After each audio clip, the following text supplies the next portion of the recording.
በእግዚአብሔር ብርሃን ከዋክብት እንድንሆን ተፈጥረናል። ኮከብ ከኮከብ ግን ይበልጣል፣ ከነ ክብሩ ይነገርለታል። የግብፅ ምድር ከሰማይ ዝናብ አያገኝም፣ የአባይን ውሃ ብቻ የሚጠጣ።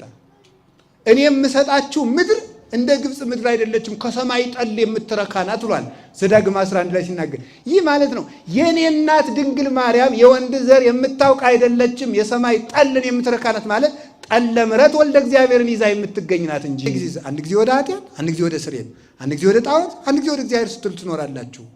እስከ መቼ ልባችሁ ሲያነክስ ይኖራል? 100 ያፈራውን 60 ማለት ክደት ነው። 60 ያፈራውን 30 ማለት ክደት ነው። 30 ያፈራውን ባዶ ማለት ክደት ነው። ድንግል ማርያም ከ100 በላይ ያፈራች ናት። በእውነት ማለት ከ100 በላይ ያፈራች። የገጠር ሰው ሲተርት ምን ይላል? እንደ አፍ አይቀና ጎዳና። በአፍ ሁሉን እችላለሁ እያሉ መፎከርና መለማመድ ልዩነት አለ።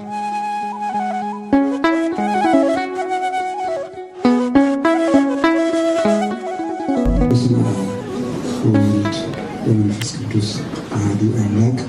በስመ አብ ወወልድ ወመንፈስ ቅዱስ አሐዱ አምላክ። በስመ አብ ወወልድ ወመንፈስ ቅዱስ አሐዱ አምላክ። በባሕርዩ ሞት በመንግስቱ ሽረት የሌለበት ቅድመ ዓለም የነበረ ዓለምን በካህሊነቱ የፈጠረ ይህንን ዓለም በቸርነቱ የሚመግብ ቅዱስ እግዚአብሔር ፈጣሪያችን በሀብት ስቦ በረድኤት አቅርቦ በዚህ ቅዱስ ቦታ ስለሰበሰበን ስለ ቸርነቱ ሁሉ ስሙ የተመሰገነ ይሁን።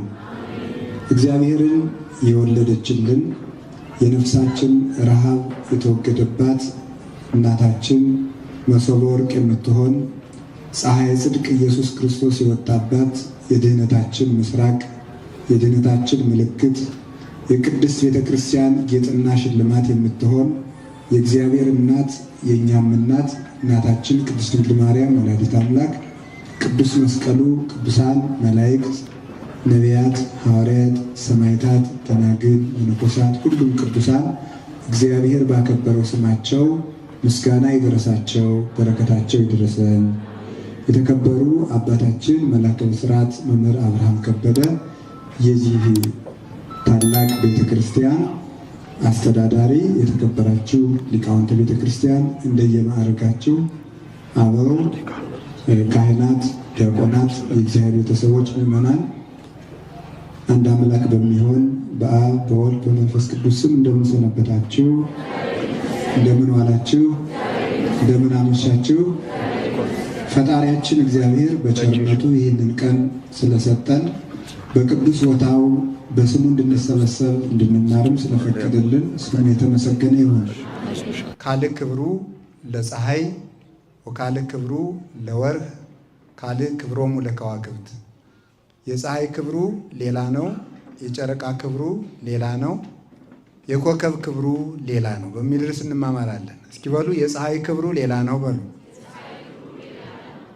የጨረቃ ክብሩ ሌላ ነው፣ የኮከብ ክብሩ ሌላ ነው በሉ። እንደገና የፀሐይ ክብሩ ሌላ ነው፣ የጨረቃ ክብሩ ሌላ ነው፣ የኮከብ ክብርም ሌላ ነው። እንደገና በሉ የፀሐይ ክብሩ ሌላ ነው፣ የጨረቃ ክብሩ ሌላ ነው፣ የኮከብ ክብሩ ሌላ ነው። እስኪ አንድ ጊዜ በሉት ሁላችሁ።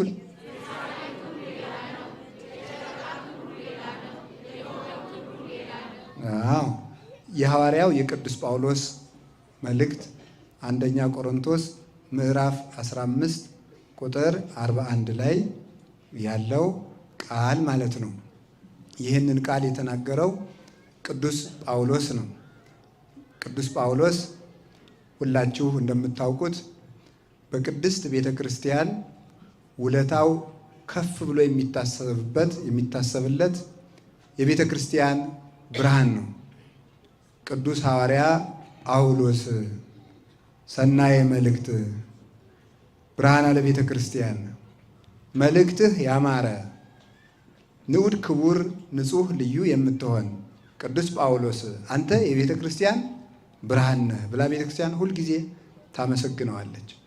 እግዚአብሔር ከባሕሪ ጌትነቱ ከሚያስደንቀው ባሕሪው አንዱ የማንንም ውለታ የማይረሳ አመፀኛ አምላክ አለመሆኑ ነው። ዘአኮ ይእምፅ እግዚአብሔር ከመ ይርሳዕ ተልእኮተክሙ ይላል ቅዱስ ጳውሎስ። እግዚአብሔር አገልግሎታችሁን ይረሳ ዘንድ አመፀኛ አምላክ አይደለም ይላል። ዕብራውያን ምዕራፍ 6 ላይ ሲናገር እግዚአብሔር ለቅዱሳን ያገለገላችሁትን አገልግሎት ይረሳ ዘንድ አመፀኛ አምላክ አይደለም። እግዚአብሔር እስከ ቀዝቃዛ ውሃ ድረስ ወርዶ የማንንም ውለታ አይረሳም። አብርሃም ለእግዚአብሔር ብሎ ቢገዘር ደሙን ቢያፈስ እግዚአብሔር ለአብርሃም ብሎ ደሙን አፍሷል። አብርሃም አንድ ልጁን ለእግዚአብሔር ቢሰጠው እግዚአብሔር አንድ ልጁን ለአብርሃም ሰጥቶታል። እግዚአብሔር ውለታ የሚያስብ አምላክ ነው። ልጆቹንም በአምሳሉ ስለፈጠረን ውለታ እንድናስብ አድርጎ ነው የፈጠረን። ውለታን መርሳት ሰይጣናዊነት ነው። ውለታን የሚረሳተው የዲያብሎስ ወገን ነው። ዲያብሎስ ያን ሁሉ ነገር ተሰጥቶት እንደው እኮ ይገርማል እኮ ያደረገለትን ራሱን እግዚአብሔርን እኔ እኮ እኩል ነኝ እያለ ስለ ራሱ በማሰብ የእግዚአብሔርን ቸርነት በብርሃን ሸልሞ ፈጥሮት ያንን ክዶ ከእግዚአብሔር ጋር እስከመተካከል ድረስ ደርሶ ነበረ። እና ሰዎች ብዙ ጊዜ ውለታ እንዲረሱ የሚያደርጋቸው ለራሳቸው ክብር ከመጨነቃቸው የተነሳ ነው። ክፉ ቅናትና ምቀኝነት እንዲሁም ለራስ ክብር መጨነቅ ውለታ ቢስ ያደርጋል። ለራስ ክብር መጨነቅ ዲያብሎስ ለራሱ ክብር ስለሚጨነቅ የእግዚአብሔርን ውለታ ረስቶ ያከበረውን እግዚአብሔር ናቀ፣ ከፍ ያደረገውን እግዚአብሔር አቃለለ። በዚያ ደግሞ እግዚአብሔር እንዲወድቅበት አደረገው ማለት ነው። እና ቅዱስ ጳውሎስ ለእያንዳንዱ ክርስቲያን ሕማም መከራን የተቀበለ እንዲያውም መከራው ከመጽናቱ የተነሳ እንደ ከውስጥ ከመኳሄላ ኮንክዎሙ ለሃዊየ ያለው የቅዱስ ጳውሎስ ትንቢት የተፈጸመበት ለወንድሞቼ እንደ ዓላማ ሆንኩ። ዓላማ የሚባለው ወታደሮች ተክለው ተኩስ የሚለማመዱበት የተተከለች ነገር ናት። ያችን ሊመታ ሁሉም አርበኛ እንደሚመለከታት አሕዛቡም ሕዝቡም እኛን ለሞት ይመለከተናል አለ ቅዱስ ጳውሎስ። ለሞት ይመለከተናል። እንደ ጥፍር እድፍ ሆን ይላል። ለእጅ ጣቢ ቦታ አይመርጡለትም፣ በየቦታው ይጥሉታል። ሐዋርያትንም በየቦታው ይጥሏቸው ስለነበረ እንደ ጥፍር እድፍ ሆን ይላል ቅዱስ ጳውሎስ። እንደ ግና ጨዋታ ሆን ይላል። ግናን ይሄኛው ሲመታት ቆይቶ ወይም እና ገና እንለዋለን፣ ያኛው ሌላ በትር ይዞ እንደሚጠብቃት እነ ቅዱስ ጳውሎስን በኢየሩሳሌም ደብድበዋቸው በሮሜ ያሉት ሌላ ዱላ ይዘው ይጠብቋቸዋል። በሮሚያ ደብድበዋቸው በገላትያ ይጠብቋቸዋል። በዚያ ደብድበዋቸው በፊልጵስዩስ ይጠብቋቸዋል። ይህንን ሁሉ መከራ ተቀብሎ ወንጌልን ያስተማረ ራሱን የካደ ሰውነቱ አልቆ ክርስቶስ በሱ ላይ እስኪያድር ድረስ ያስተማረ የነፍሱ ቅድስና ለስጋው የስጋው ቅድስና ለልብሱ ተርፎ ልብሱ ተቆርጦ ሂዶ ሙት ያነሳ የነበረ ነው ቅዱስ ጳውሎስ። ይሄ ምርጥ ዕቃ አባታችን ቅዱስ ጳውሎስ የቤተ ክርስቲያን ብርሃን 14 መልእክታትን ያስተማረ እስከ 3ኛው ሰማይ ድረስ የተነጠቀ ክርስቶስ ፍጹም ያደረስበት። እንደውም አንድ የቤተ ክርስቲያን አባት ሲናገር ጳውሎስ ማለት እስመ ዘይትናገር ቦቱ ክርስቶስ ይላል። ጳውሎስ ማለት ክርስቶስ የሚናገርበት ሰው ማለት ነው ይላል። በትክክል ልሳነ ክርስቶስ ማለት ነው። የክርስቶስ አንደበት ማለት ነው። ዲያብሎስ የሚናገርባቸው ሰዎች አሉ፣ እግዚአብሔር የሚናገርባቸው ሰዎች አሉ። ዲያድርስ የሚባል መናፍቅ አለ። ክፋት ሁሉ ከሱ የሚገኝ ማለት ነው። እሱን ምን ብሎታል ቅዱስ ቄርሎስ? እስመ ጎስአ ቦቱ ዲያብሎስ አቡሁ ይላል። አባቱ ዲያብሎስ እፍ ያለበት ሰው፣ ክርስቶስ እፍ ያለበት ሰው የክርስቶስና የክርስቶስ የሆኑትን ሁሉ ክብር እንደሚናገረው ዲያብሎስ እፍ ያለበት ሰው ደግሞ ክርስቶስንም የክርስቶስንም ወገኖች ሁሉ በማቃለል ዕድሜውን ይጨርሳል። እንደዚህ ነው ማለት ነው።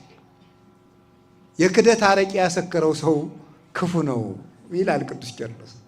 አረቂ ካሰከረው ክደት ያሰከረው ይበልጣል። አረቂ ያሰከረው ሰው በእንቅልፍ ይለቀዋል፣ ግን እንዳትጠጡ። በእንቅልፍ ይለቀዋል። ክደት ያሰከረው ሰው ግን ተኝቶም ይክዳል፣ እየበላም ይክዳል፣ እየሰጡትም ይክዳል። ምንም ሊመልሰው አይችልም፣ አይምሮው ታውሯልና። እና ቅዱስ ጳውሎስ ግን እግዚአብሔር የሚናገርበት ልሳኑ ያማረ ምርጥ ዕቃ የሚያሰኘው በዚህ ዓለም ጥሩ ዕቃ ተብለው የተጠሩት አንድ 3 ሰዎች ናቸው፣ ብዙ የሉም። ምርጥ ዕቃ ተብለው የተጠሩት አንደኛዋ ድንግል ማርያም ናት። እግዚአብሔርን የያዘች ዕቃ፣ ምርጥ ዕቃ፣ ለእግዚአብሔር የበቃች ዕቃ፣ አደራ የምታወጣ ማይምንት ለዘኢያገምርዎ ሰማያት ወምድር ይላታል ቅዱስ ኤፍሬም። ሰማይና ምድር የማይችሉትን አምላክ ለመወሰን የታመነች ሔዋን የበለስ አደራ እንኳን ለመወሰን አልቻላት ብሎ ነበር እናታችን። ድንግል ማርያም ግን አምላክን ባደርነት ለመወሰን የታመነች። ሰው እኮ ለልጅ እናትነት አልታመን ብሏል። ድንግል ማርያም ለአምላክ እናትነት የታመነች ናት። ለትልቅ አደራ የታመነች የታጨች እሷ ናት። እና ምርጥ ዕቃ ያሰኛታል። ምርጥ ዕቃ ጸዋሪተ እግዚአብሔር፣ እግዚአብሔርን በከንፈር ለመሳም፣ በእጅ ለመታቀፍ፣ በጀርባ ለማዘል፣ በማህፀን ለመወሰን፣ ጡት አጥብቶ ለማሳደግ የታመነች ማለት ነው። እንዲህ ያለች ስለሆነች እሷን የሚመስል ምርጥ ዕቃ በፍጹም የእግዚአብሔር የጸጋው መዝገብ እንደ ድንግል ማርያም የለም፣ የትም አይገኝም። እግዚአብሔር ጸጋን ሁሉ ያኖረባት ቤቱ ማለት ነው። ጸጋን ሁሉ፣ ጸጋ ነቢያትን፣ ጸጋ ሐዋርያትን፣ ጸጋ ሰማዕታትን፣ ጸጋ ደናግል፣ ጸጋ መነኮሳትን፣ ጸጋ መላእክትን ሁሉ፣ ጸጋ ቤተ ክርስቲያን ሁሉ ያለባት ለጸጋ የታመነች መዝገብ እመቤታችን ቅድስት ድንግል ማርያም ናት። እሷ ምርጥ ዕቃ ትባላለች። ከዚያ ቅዱስ ጳውሎስ በአዲስ ኪዳን ምርጥ ዕቃ ይባላል። እግዚአብሔርን ይዞ የሚዞር ማለት ነው። ወዘልፈ ንጸውር ሞቶ ለክርስቶስ በሥጋነ፣ የክርስቶስን መከራ በሥጋችን ተሸክመን እንዞራለን እንዳለ መከራውን ይዞ ሲዞር ስሙን ይዞ ይዞራል፣ ክብሩን ይዞ ይዞራል፣ አድሮበት ይኖራል። ስለዚህ ቅዱስ ጳውሎስ በእውነት እግዚአብሔርን ተሸክሞ የሚዞር ሰው ነበረ። እግዚአብሔርን ይዞ የሚዞር ሰው፣ ክርስቶስ ለሰጠው ለሐዋርያነት አደራ የታመነ፣ ከደረሳችሁበት ቤት ሂዳችሁ ሰላም ለዚህ ቤት ይሁን በሉ፣ ቢቀበሏችሁ ሰላሜ አብሮ ይገባል ብሏል። ለሐዋርያት የሰጠው ጸጋ ነው።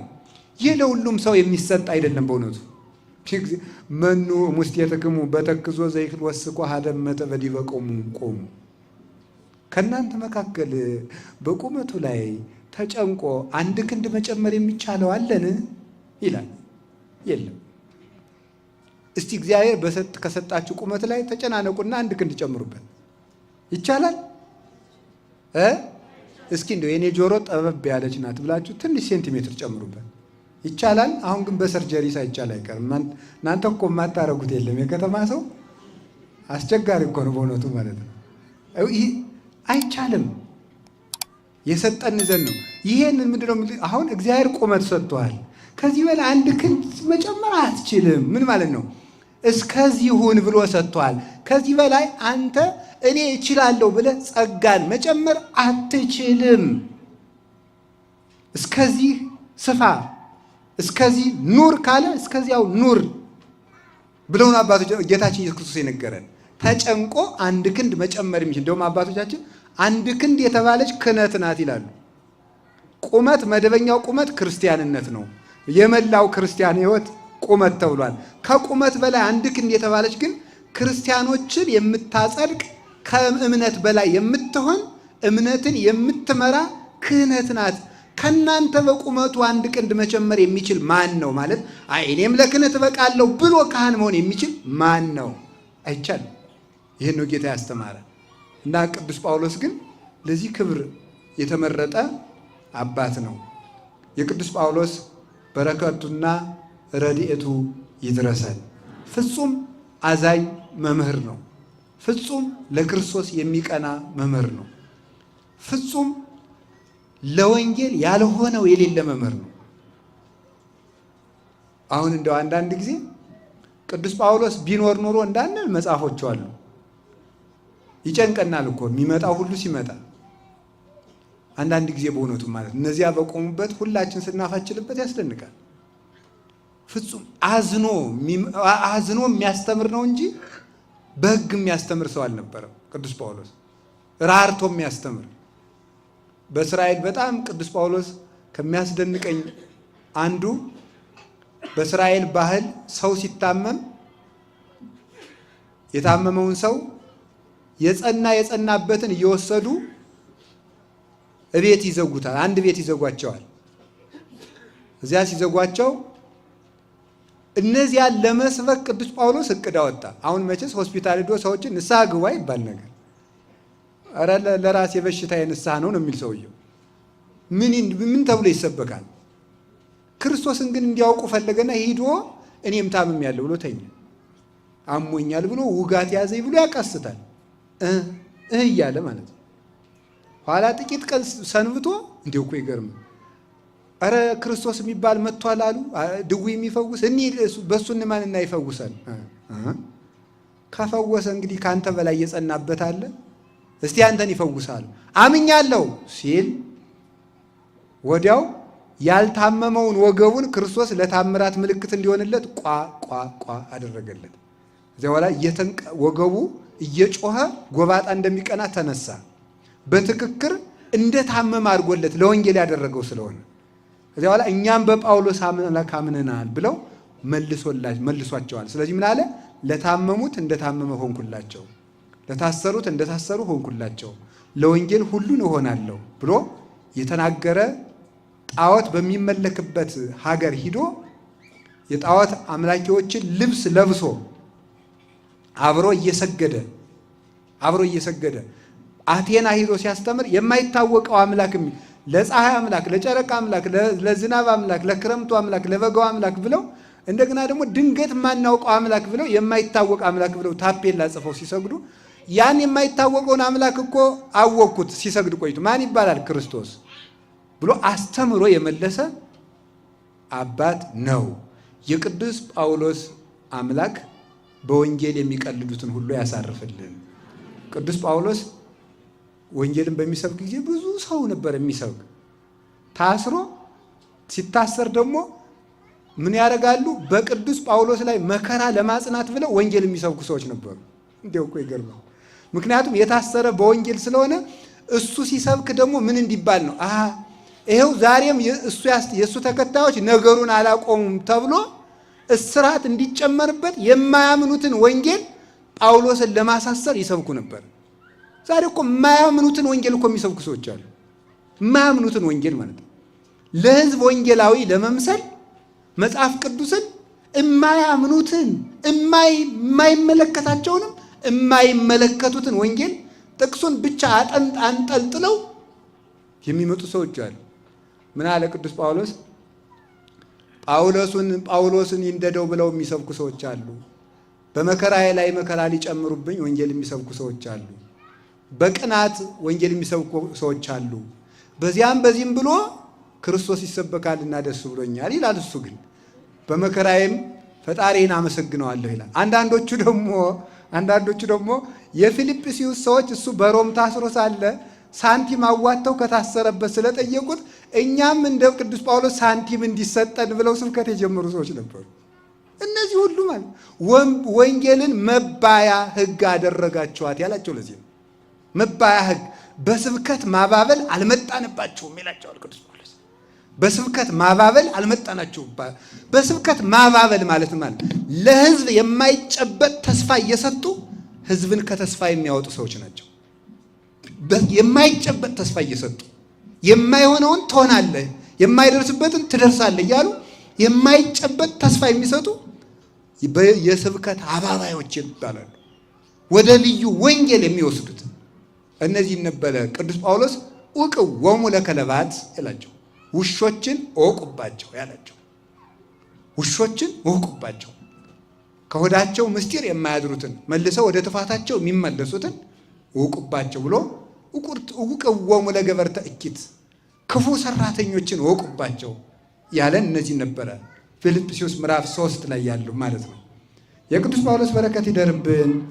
አንደኛ ቆሮንቶስ እግዚአብሔር ሰውን ያውቃልና ማንን በማን እንደሚመልሰው ስለሚያውቅ ቆሮንቶስ በጊዜው የነበረች ፈላስፎች ብዙ ጊዜ የኖሩባትና በጊዜው ንግድ የበዛባት የንግድ ከተማ የነበረች ለመንገድ የተመቸች ወዲያ ወዲህ የሚለው ሁሉ የሚገናኝባት ስለሆነ ሕዝቡ በእውቀቱ የሚመካ ሕዝብ ስለነበረ እሱ ደግሞ 46ቱን ብሉይ ኪዳን የተማረ ሰው ቅዱስ ጳውሎስ ጸጋም የብሉይ ኪዳን እውቀትም ከገማልያል ስር የተማረ ስለነበረ ለዚህ የሚበቃ ቅዱስ ጳውሎስ ነው ብሎ ጌታ እሱን ሰዶ አስተምሯቸዋል።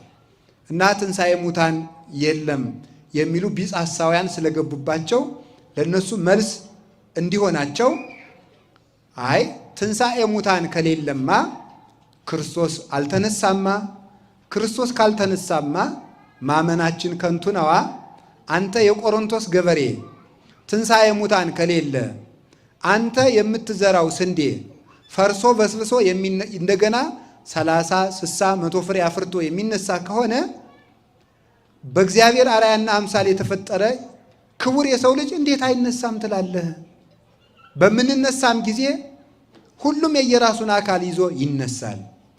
ዘር፣ ስንዴ፣ ጤፍ፣ በቆሎ፣ ማሽላ፣ ኑግ፣ ሌላም ሰሊጥ ተዘርቶ ሁሉም የየራሱን አካል ይዞ ይነሳል። አይቀላቀልም። አንድ ላይ ተዘርቶ ሁሉም የየራሱን አካል ይዞ ይነሳል። በአንድ መሬት ተቀብረን ሁላችንም ሳንቀላቀል በእግዚአብሔር ጥበብ አውሬ ቢበላን ውሃ ቢወስደን በረሃ ላይ አውሬ በልቶን ብንቀር አሞራ ስጋችን ፍቆት አጥንታችን ተከስክሶ በየቦታው ተበትኖ ሌላው ቀርቶ አጥንታችን ተቃጥሎ አመድ ሁነን ብንዘራ እንኳን እግዚአብሔር አካላችን በአካል በአምትንት ባይጽምት በአስራው በጅማት አጽንቶ እንደገና ሰብስቦ ሰው ያደርገናል። መጀመሪያም ካፈር ነው የፈጠረን፣ ኋላም ደግሞ አፈር የሆነውን ሰው ያደርገናል። እንደገናም የየራሳችን አካል ይዘን እንነሳለን። ሰው ሁሉ የየራሱን ስራ ይዞ ይነሳል። የየራሱን ስራ የሰራውን ስራ ተሸክሞት ይነሳል እና ሁላችንም የየራሳችን አካል ይዘን እንነሳለን። በየክብራችንም እንነሳለን። አንድ ቀን እንነሳ እንጂ የምንነሳው ግን በየራሳችን ክብር ነው። አንዱ በሌላው ክብር አይነሳም። የየራሱን ክብር ይዞ ነው የሚነሳው። ክብር አይቀላቀልም። ባለ 30ው የባለ 60 ክብር ይዞ አይነሳም። ባለ 60ው የባለ 100 ክብር ይዞ አይነሳም። ሁሉም በየክብሩ ይነሳል። 1 ዲናር ይሰጠዋል። በሰርክም የመጣ በቀትርም የመጣ በ9 ሰዓት የመጣ በማለዳም የመጣ በልጅነቱም ያመነ ቆይቶም ያመነ በእርጅናውም አምኖ የሞተ ለሁሉም 1 ዲናር፣ 1 ዋጋ፣ 1 የዘላለም ሕይወት፣ 1 መንግሥተ ሰማያት ይሰጠዋል። የምንነሳበት ክብር ግን የተለየ ክብር ነው። ይህም በምን ማስረጃ ታስረዳናለህ ሲባል ቅዱስ ጳውሎስ የፀሐይ ክብሩ ሌላ ነው፣ የጨረቃ ክብሩ ሌላ ነው፣ የከዋክብት ክብሩ ሌላ ነው። በአንድ ሰማይ በአንድ ረቡዕ ተፈጥረው በአንድ ትእዛዝ ታዘው አንድ ብርሃን ተቀብተው በአንድ ሰማይ አብርተው ሲኖሩ ክብራቸው ግን ልዩ ነው። በአንድ ዕለት ተፈጥረዋል በሉ፣ በአንድ ረቡዕ ተፈጥረዋል በሉ። አይዟችሁ፣ በአንድ ረቡዕ ተፈጥረዋል፣ በአንድ ትእዛዝ ተፈጥረዋል፣ በአንድ ሰማይ ያበራሉ። በክብር ግን ምን ይላሉ? በሉ እንጂ ንገሩኝ። በክብር ምን ይላሉ? አንድ ጊዜ በሉ፣ ጨምሩ። አዎ ያዙ፣ ይሄን እንዳትረሱ። እንግዲህ ማለት በምን ይኖራሉ? በስንት ሰማይ በስንት ትእዛዝ ተፈጠሩ? በክብር ግን ምን ይላሉ? ይለያያሉ። ይህንን ነው መያዝ። እሺ፣ ይህንን ነው የምናየው። ኋላም እየክብራችን እንድነሳ ክብር ይስጠን መድኃኒዓለም። ይህንን ካልን ምንድን ነው ይህንን ያመጣ ነው? በአጭር ቃል ፀሐይ፣ ጨረቃ፣ ከዋክብት ምንድን ናቸው ነው? ሰማይ ምንድን ነው? ይህን ብቻ ነው የምናየው። ሰማይ እንግዲህ እግዚአብሔር ፀሐይ፣ ጨረቃ፣ ከዋክብትን የፈጠራቸው መቼ ነው ካላችሁኝ፣ ረቡዕ ነው የፈጠራቸው። እግዚአብሔር እሁድ ፍጥረትን ጀምሮ ቅዳሜ ለእሁድ ሌሊት 7 ፍጥረት ፈጥሮ ጨለማንም ጨምሮ መላእክትን ግን ሲነጋ ፈጥሯቸዋል። ከዚያ በኋላ ብርሃንን ፈጥሯል። ከዚህ እስከ ብሩህ ሰማይ፣ ብሩህ ሰማይ የሚባለው ከዚህ በላይ ያሉት 7ቱ ሰማያት ናቸው። ከዚህ እስከ ብሩህ ሰማይ እስካለው ሰማይ ድረስ ውሃ የሞላ ነበረ። ከዚያ በኋላ እግዚአብሔር ለይትጋባ ማይ ውስተ ምዕላዲሁ ብሎ ውሃውን በየቦታው ሰበሰበው። ማክሰኞ የሚሰራው ስራ ስለነበረው ሰኞ አስቀድሞ ውሃውን ሰበሰበ። ውሃውን አንዱን ከዚህ ከምናየው ሰማይ በላይ ሰቀለው። ከዚህ ከምናየው ሰማይ በላይ የሰቀለውን ውሃ ሐኖስ አለው። ሐኖስ ማለት ተሐዋኪ ማለት ነው፣ ወይም ብጽብጽ ማለት ነው፣ የሚታወቅ ማለት ነው፣ የሚገማሸር ተባዕታ ይለዋል።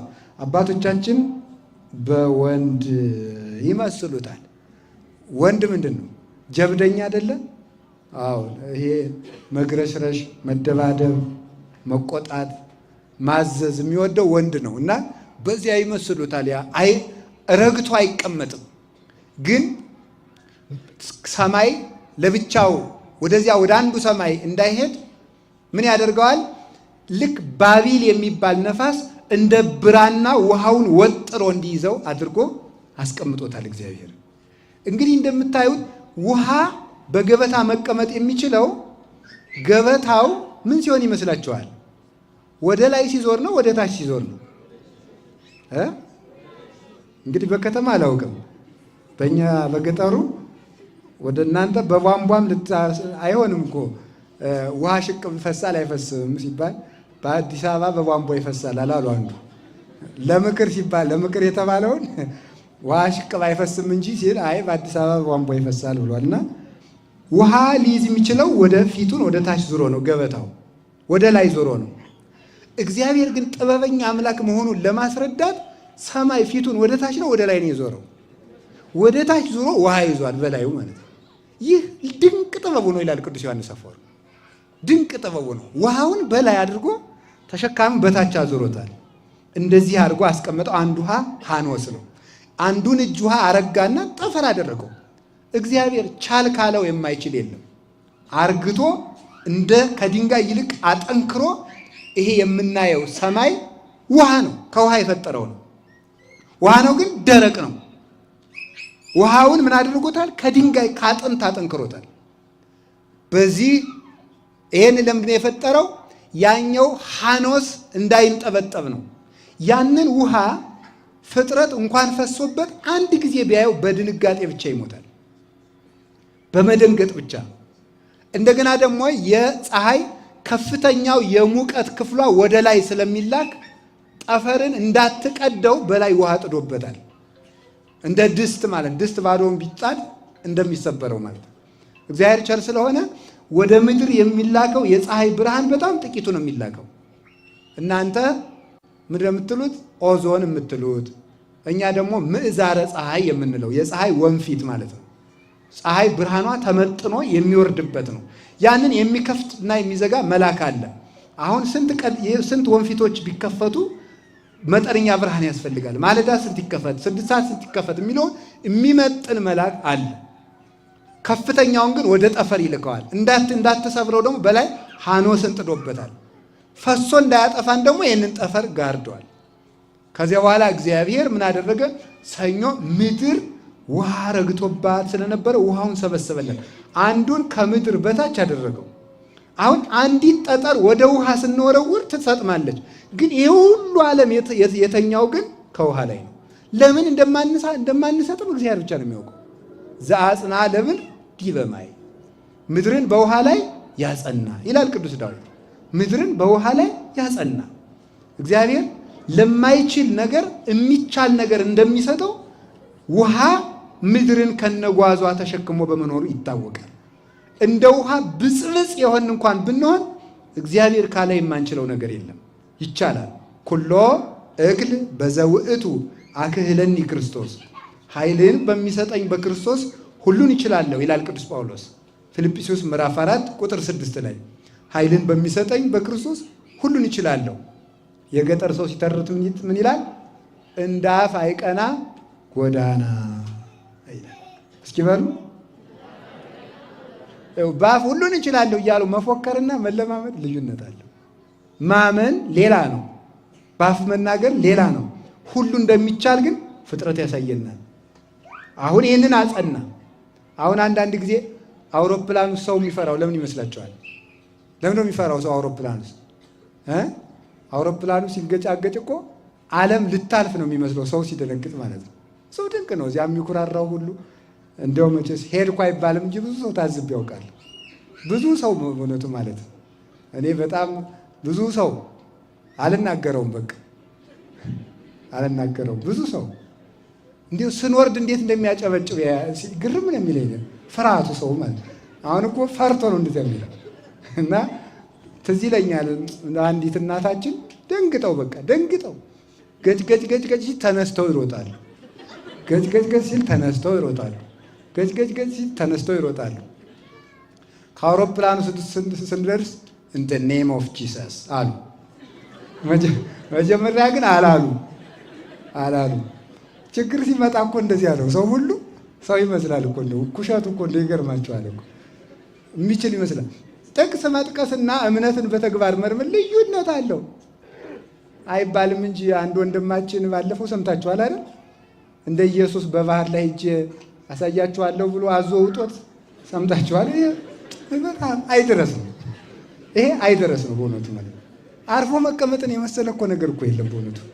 ሰው እኮ ሕይወቴን አስተካክሉልኝ ነው እንጂ እንደ ጌታ በባህር ሂዱልኝ አላለም። ሰው ያለ ሕይወቴን አስተካክሉልኝ፣ ትዳሬ እየተበላሸብኝ ነው፣ ሕይወቴ እምቢ ብሎኛል ብሏል እንጂ በባህር ላይ መሄድማ ጌታ ይበቃኛል ብሎ እኮ ሰው አውቆ ተቀምጦ ነበር። እንዲሁ አይደረስ እኮ ነው። አይነኩ ቢነኩ ያድሯል ሲታወኩ ይላል ሰው በእውነቱ ማለት ነው። አይነኩ መንካት ችግር ነው እና አሁን ህዋው መሬትን ያመናት የተሸከመው ውሃ እንደሆነ አይምሯችን ስለማያውቀው ነው።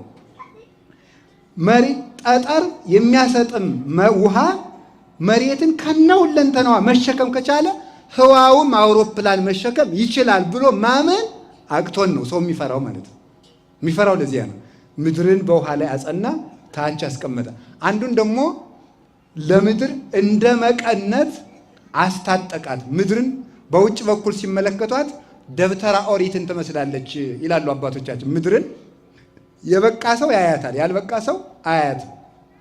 ምድርን ግን በውጭ ሆኖ የበቃ ሰው በውስጥ እንዳለ ውጯን ዙሪያዋን ቢያያት ደብተራ ኦሪትን ትመስላለች። ድንኳኒቱ የደብተራ ኦሪት ጽርሐ አርያምን መስላ ሙሴ የሚያስታጥቃት የክብር ጌጦች ነበሩ እና ምድር እንደዚህ አድርጎ አስጊጦ ነው የፈጠራት። ለምድር አስታጠቃት ውቅያኖስን ማለት ነው። ይህንን አድርጎ በዚህ ዓለም ግን የቀረው እኛ የምንጠቀምበት ውሃ ሰዎች ዕቃ አጥበው ውሃውን ሲደፉት በጠርዙ እንደሚቀረው እንደ ጥቂት ውሃ ያለ ነው ይላል። እግዚአብሔር ሌላውን ውሃ አስወግዶታል። ለምንድን ነው ሲባል ምድር ማብቀል እንድትችል ነው። ምድር ማብቀል እንድትችል እግዚአብሔር ምን አደረገ? ውሃውን ሰበሰበ። ውሃ የተኛበት መሬት አያበቅልምና ውሃ የተኛበት ከዚያ በኋላ ረቡዕ ምን አለ? ለታብቁል ምድር ታብቅላል። የዚያን ጊዜ ጽጌያቱ፣ አበቦች፣ ዛፎች፣ አዝሬት፣ አትክልት በሙሉ ምን አደረግላት? አበቀልላት። አላችሁ ምድርን በአበቦች ሸለመ። አሁን ምድር ሰውን ነው የምትመስለው። አጥንት አላት። አለት ምንድናት? አጥንቷ ነው ይላሉ አባቶቻችን። የዛፎች ስር ደግሞ እንደኛ ደም ስሯ ነው የመሬት ይላሉ አባቶቻችን ሲተረጉሙ። የዛፎች ስር የደም ስሯ ማለት ነው።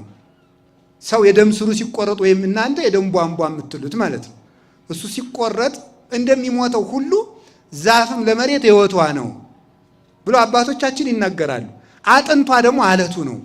ከዚያ ደግሞ ደሟ ደግሞ ውሃ ነው። ፀጉሯ ደግሞ ሳር ነው ይላሉ አባቶቻችን። እና መሬት የሰው ወኪል ናት። ሰውን በምድር ነው ያስረዳው። ብንኮራ እንደዚች ምድር እኮ ናችሁ ለማለት ነው። ለምንድን ነው የምትታበዩት? ምድር እኮ ናችሁ። እናንተም አጥንት ናችሁ፣ እሷም አጥንት አላት። እናንተም ደም አላችሁ፣ እሷም ውሃ አላት። እናንተም የደም ስር አላችሁ፣ እሷም ስሮች አሏት። እናንተ ፀጉር አላችሁ፣ እሷም ደግሞ ሳር አላት ለማለት ነው። ክብር ካላችሁ ግን መሬት ለመስዋዕት የሚሆን ፍሬን ታፈራለች። እናንተም ካፈራችሁ ትከበራላችሁ ለማለት ነው። ካፈራችሁ ትከበራላችሁ። ካዲያ ውሃውን መሬት እንድታበቅል ውሃውን አስቀድሞ የሰበሰበላትና ያደረቀላት ኃጢአት የተኛበት ሰውነት የምግባር ፍሬ ሊያፈራ አይችልም። ውሃ የተኛበት ሰውነት ምንድን ነው የሚያበቅለው? ውሃ የተኛበት መሬት የማይረቡ ተሐዋስያንን፣ ትሎችን፣ ምኖችን ነው የሚያበቅለው። ኃጢአት ሳይናዘዙት ረጅም ጊዜ ከሰውነቱ ላይ የተኛበት ሰው ተንኮል ብቻ ነው ከአይምሮ የሚገኝ። ተንኮል ብቻ፣ ስድብ ብቻ ነው የሚገኝ። እንዲህ እኮ አይደረስ እኮ ነው። ሰው እኮ ምን ልሳደብ ብሎ እኮ ሲያቅድ የሚያደርሰዋል። አይገርማችሁም? ምን ልሳደብ ብሎ ሲያቅድ የሚያደርሰዋል። ምን ልሳደብ፣ ምን ልናገር፣ እንዲህ እስኪ ሰሞኑን ደግሞ እስቲ እንደው በምን ልበጥብጥ የሚል ሰው ሁሉ እኮ አለ። እንዲያው ግርም እኮ ነው እናንተ፣ ሰላም የሌለው ሰው ማለት ነው። ምክንያቱም ምንድን ነው? ውሃው ለረጅም ጊዜ እሱ ላይ ስለተኛበት ማለት ነው። ውሃው ለረጅም ጊዜ ለዘመናት የኃጢአትና የተንኮል ውሃ የተኛበት ሰው ትሎችን ነው የሚያበቅለው። አዝሪት አበባ አይገኝበትም፣ ፍሬ አይገኝበትም፣ ፍሬ የለውም። ምንጊዜም ዱላ፣ ነገር መዝራት፣ ነገር ስራ፣ ጸብ፣ ክርክር፣ ነቀፋ፣ ሐሜት፣ ተንኮል ነው የሚናገረው ማለት ነው። የክርስቶስ ልጆች በጭምትነታቸው ሲታወቁ፣ የዲያብሎስ ልጆች በብኩንነታቸው ነው የሚታወቁት። ብኩን ናቸው፣ ህድአት የላቸውም። ሁሉን ነው የሚነኩት፣ የማይነኩት የሌላቸው ማለት ነው። ከቃሉ ጋር ናችሁ። እግዚአብሔር ከሁላችን ጋር ይሁን። ይሄንን ነው፣ ይሄን አበቀለ። አሁን ምን ቀረ? ለዚች ዓለም የሚያስፈልጋል ብርሃን።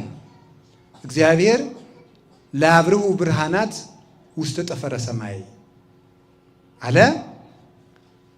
መሬትን ከፈጠረ በኋላ ዘሬት አትክልቱን ከተካ በኋላ በሰማይ ላይ ብርሃናት ያብሩ አለ። በሰማይ ላይ ብርሃናት ያብሩ ሲል ፀሐይ፣ ጨረቃ፣ ከዋክብት ተፈጠሩ። ፀሐይ በሙቀትም ትበረታለች፣ በብርሃንም ትበረታለች። ጨረቃ በብርሃን ከፀሐይ ታንሳለች። ኮከብ ከጨረቃ በብርሃን ታንሳለች፣ ያንሳል። አንዱ ኮከብ ደግሞ ከሌላው ኮከብ እምኮከብ ይሄይስ ክብሩ እምክብረ ኮከብ ክብረ ኮከብ ይሄይስ። ከአንድ ኮከብ ክብር የአንዱ ኮከብ ክብር ይበልጣል ይላል ቅዱስ ጳውሎስ። ኮከብ ይበልጣል። ይህንን አባቶቻችን በብዙ ወገን ተርጉሞታል። አንድ ሁለቱን ልናገር። አንደኛው ሰማይ የተባለች ቤተ ክርስቲያን ናት። እስኪ በሉ ሰማይ ማናት? ንገሩኝ፣ ማናት? በጣም ጥሩ። ለምን ሲባል ሰማይ ለምን ነው የተባለችው? ሰማይ ሲባል የእግዚአብሔር መንግስት ስለሆነች ነው። የእግዚአብሔር መንግስት ስለሆነች ቤተ ክርስቲያን ሰማይ። ታስታውሱት እንደሆነ መጽሐፍ ቅዱስ ታነቡ እንደሆነ የኔ መንግስት ከዚህ ዓለም አይደለችም። ይህን ጥቅስ እንግዳችሁ አይደለም፣ መቼም ታውቁታላችሁ። የኔ መንግስት ከዚህ ዓለም አይደለችም። ዮሐንስ ወንጌል ምዕራፍ 18 ላይ ጲላጦስ አንተ የአይሁድ ንጉሥ ነህ አለው። አይ አንተ ትቤ፣ አንተ ነህ እንደዚያ የምትለኝ። ምን ማለቱ ነው ጌታ? አይሁድ ይሁዳ የምትባለው በተለይ ኢየሩሳሌም አካባቢ ሰማርያንም ሳይጨምር ነው። በተለይ በብሉይ ኪዳን አጠራር እና የአንዲት አውራጃ ንጉሥ የምታደርገኝ አንተ ነህ ማለቱ ነው። አንተ ነህ። እንዴት የዚች ብቻ የምመስልህ ለአንተ ነው፣ እኔ አይደለሁም። መንግሥቴስ ኢኮነትም ዝንቱ ዓለም፣ የእኔ መንግሥት ከዚህ ዓለም አይደለችም ማለት የዚህ ዓለም ሰው አይሽራትም፣ የዚህ ዓለም ሰው አይሽራትም። ምስጢሩ ግን ይላሉ መንግሥት የተባለች የእግዚአብሔር መንግሥት የምትባል ቤተ ክርስቲያን ናት። መንግሥቴ ከዚህ ዓለም አይደለችም ያለው ቤተ ክርስቲያኔ ምድራዊት አይደለችም ማለት ነው። ቅድስት እናታችን ኦርቶዶክሳዊት ተዋሕዶ ቤተ ክርስቲያን በዘመናት በሚፈጸሙ ችግሮች ሁሉ መሃል ሳትጠፋ የምትኖርበት ምክንያት የእግዚአብሔር መንግሥት ስለሆነች ነው። እንዲያውም እግዚአብሔር በቤተ ክርስቲያን ላይ ዲያብሎስ የሚያመጣውን ሁሉ የችግር አይነት ዲያብሎስ ያለውን ችግር ሁሉ እስኪጨርስ ድረስ እግዚአብሔር ዝም የሚለው የእግዚአብሔር አሸናፊነትና መንግሥት ከዲያብሎስ ኃይል ሁሉ በላይ ሆኖ ቤተ ክርስቲያን እንደሚጠብቃት ለማስተማር ነው። አሁን ዲያብሎስ ቤተ ክርስቲያንን ለመፈተን ያልተጠቀመው ውስጥ ያላለቀበት ምን አለ? ፖለቲካን ይጠቀማል፣ ገንዘብን ይጠቀማል፣ ዝሙትን ይጠቀማል፣ ፍልስፍናን ይጠቀማል። ሁሉንም ተጠቅሞ ቤተ ክርስቲያንን ይጎዳታል። የዲያብሎስ እስከ ዛሬ ድረስ ዲያብሎስ አለው ከሚባለው መሳሪያ ወደ ቤተ ክርስቲያን ያልተጠቀመው ምንም የለም። ግን እግዚአብሔር ያን ሁሉ ነገር ሲደረግ ለቤተ ክርስቲያን ዝም የሚለው ቤተ ክርስቲያን ከዲያብሎስ አቅም በላይ ሆና እንደምትኖር ለልጆቹም ለመንገር ተስፋችን እንድናውቅ ለዲያብሎስም ደግሞ አቅሙን እንዲያውቅ ለማድረግ ነው። ስለዚህ ቤተ ክርስቲያን የእግዚአብሔር መንግስት ትባላለች። የእግዚአብሔር መንግስት ታዲያ በዚች ሰማይ ላይ ሰማይ የተባለች ሰማያዊት ስለሆነች ነው። ዛሬ ነው ያድርገውና ድሮ ቤተ ክርስቲያን ሩጦ የገባ ሰው አይታሰርም አይደል? ታሰራል አይታሰርም? አቤት አይታሰርም። ዛሬሳ ለምንድን ነው ቤተ ክርስቲያን ሩጦ የገባ ሰው የማይታደር? የእግዚአብሔር መንግስት ናት። አንድ ኤምባሲ ግን ሩጦ የገባ ሰው አይታሰርም። አይገርማችሁ? ከእግዚአብሔር ቤተ መንግስት የገባ ሰው ግን ይታሰራል። ቤተ ክርስቲያን የእግዚአብሔር መንግስት ስለሆነች ነው። ጌታችን ሉቃስ 17 ቁጥር 21 ላይ ነያ መንግስተ እግዚአብሔር ማእከሌክሙ፣ የእግዚአብሔር መንግስት በመካከላችሁ ናት አለ። ያቺ በመካከላችን ያለችው የእግዚአብሔር መንግስት ቤተ ክርስቲያን ናት። መንግስተ ሰማያት ሩጣ በዚያ ማዶ እግር ኑሯት ክንፍ ኑሯት በራ አትመጣም፣ የእግዚአብሔር መንግስት በመካከላችሁ ናት ያለ የት አለች የእግዚአብሔር መንግስት? አንዲቱ መንግስቱ ቤተ ክርስቲያን ናት። በዚች ቤተ ክርስቲያን ላይ እንዲያበሩ የተፈቀደላቸው እነማን ናቸው ሲባል ፀሐይ ራሱ ኢየሱስ ክርስቶስ፣ ጨረቃ ቤተ ክርስቲያን ራሷ ደግሞ መልሳ ማለት ነው። ራሷ መልሳ ከዋክብት ሰማይታት ናቸው። አሁን ምሳሌ ሲያዛውሩ ነው። ቤተ ክርስቲያን ሰማይ ስትሆን ፀሐይ ኢየሱስ ክርስቶስ ይሆናል፣ ጨረቃም እመቤታችን ትሆናለች፣ ከዋክብት ሰማይታት ይሆናሉ። በዚች ቤተ ክርስቲያን ውስጥ ሁሉም እንዲያበሩ ተፈቅዶላቸዋል። ሁሉም እንዲያበሩ በሰማይ ላይ ፀሐይም ተፈቅዶለታል፣ ጨረቃም ተፈቅዶላታል፣ ከዋክብትም ተፈቅዶላቸዋል።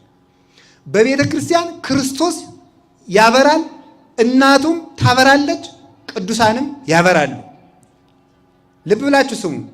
በቤተ ክርስቲያን እግዚአብሔር ያበራል፣ ድንግል ማርያም ታበራለች፣ ቅዱሳን ያበራሉ። ብርሃናችን ግን አንድ ነው። አሁን እግዚአብሔርን ጌታችን መድኃኒታችን ኢየሱስ ክርስቶስን በቤተ ክርስቲያን ውስጥ እናመልከዋለን፣ መድኃኔዓለምን። ድንግል ማርያምን ሰአሊ ለነ ቅድስት እንላታለን፣ ስዕሏን እንስላለን፣ ታምሯን እናነባለን፣ ቅዱሳንን እንሰግድላቸዋል።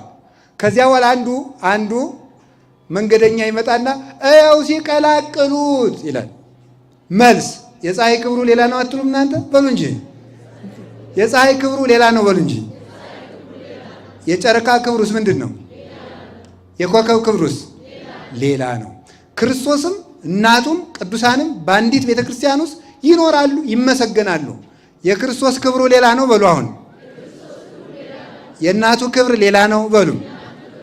የቅዱሳን ክብር ደግሞ ምንድን ነው? ሌላ ነው። ይሄን ለይተን ነው የምናምን እኛ ማለት ነው። እኛ ዝም ብለን ከጥጃ የባስን አይደለንም። ፈጣሪያችን በፈጣሪነቱ መድኃኔዓለምን የእምነታችን ራስ ብለን ነው የምናመልከው እሱ። እናቱን ግን የእግዚአብሔር እናት ብለን ሰአሊተ ምሕረት ብለን የመጨረሻ የምንሰጣት የታመነች የምህረት እናት ነው የምንላት።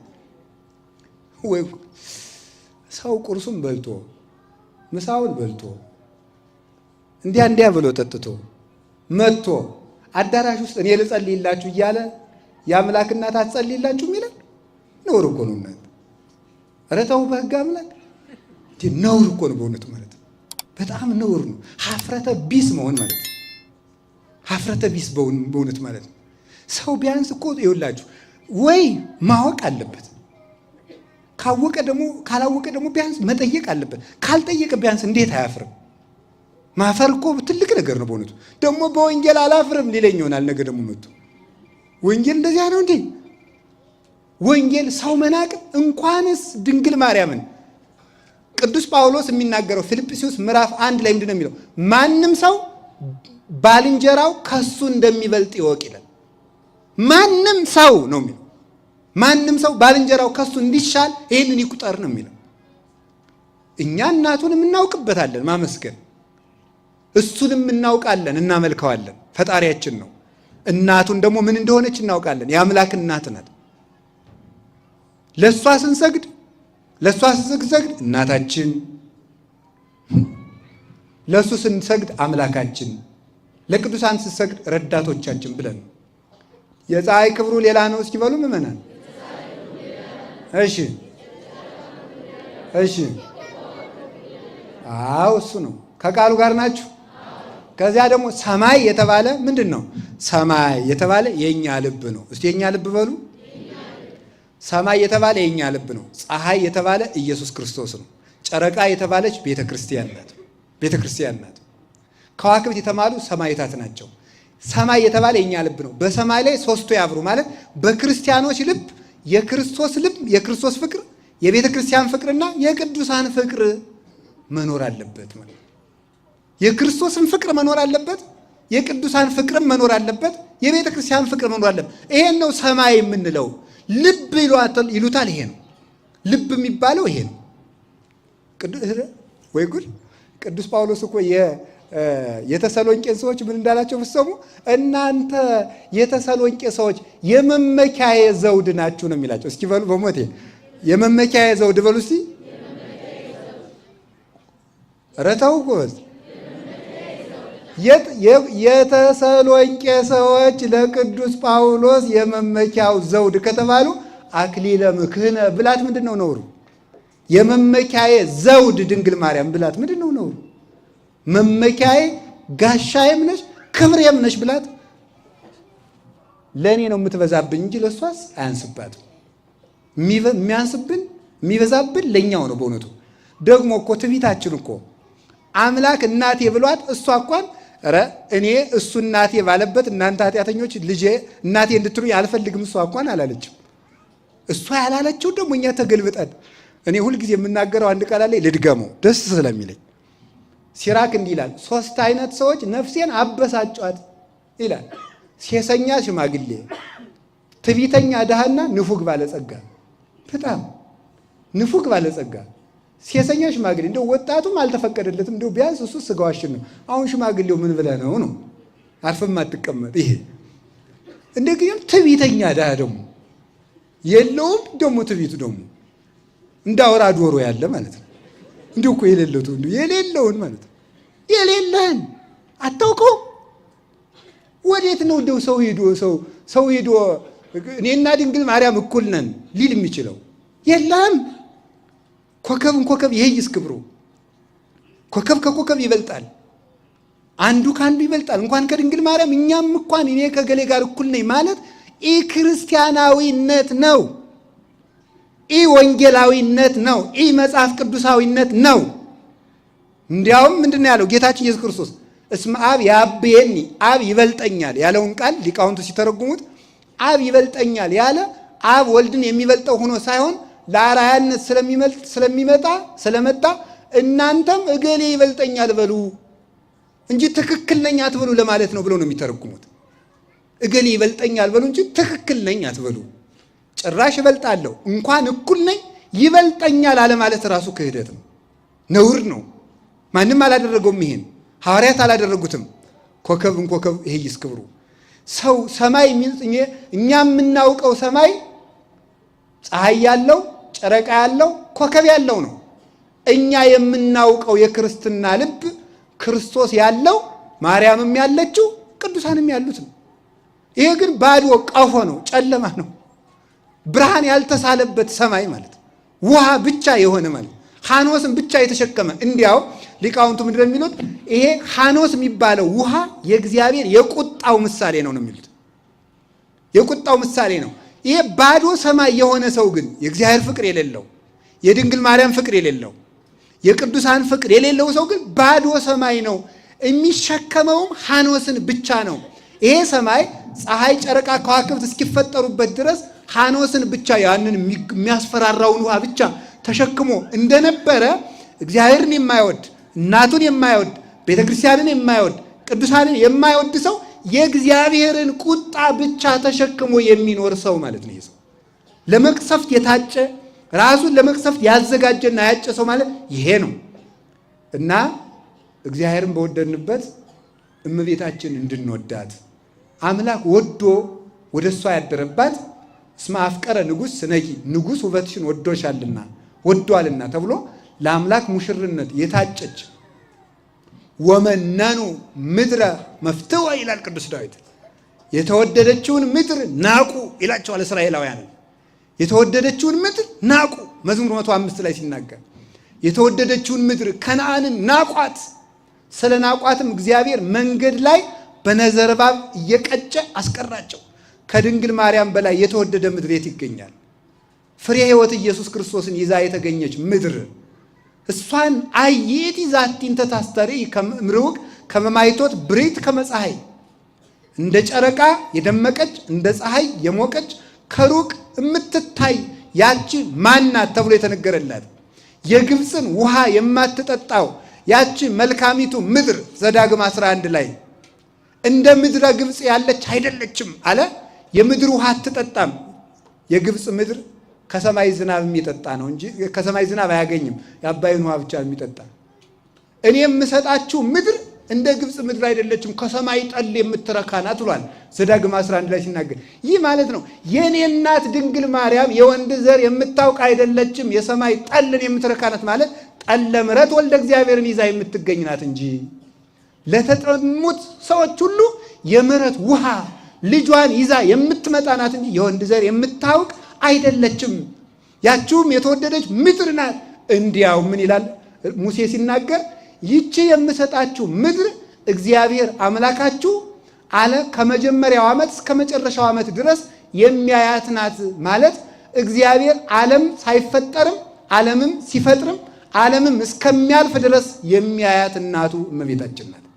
የተወደደችው ምድር ዓለምን ሲፈጥር እሷን እያየ ይፈጠራል።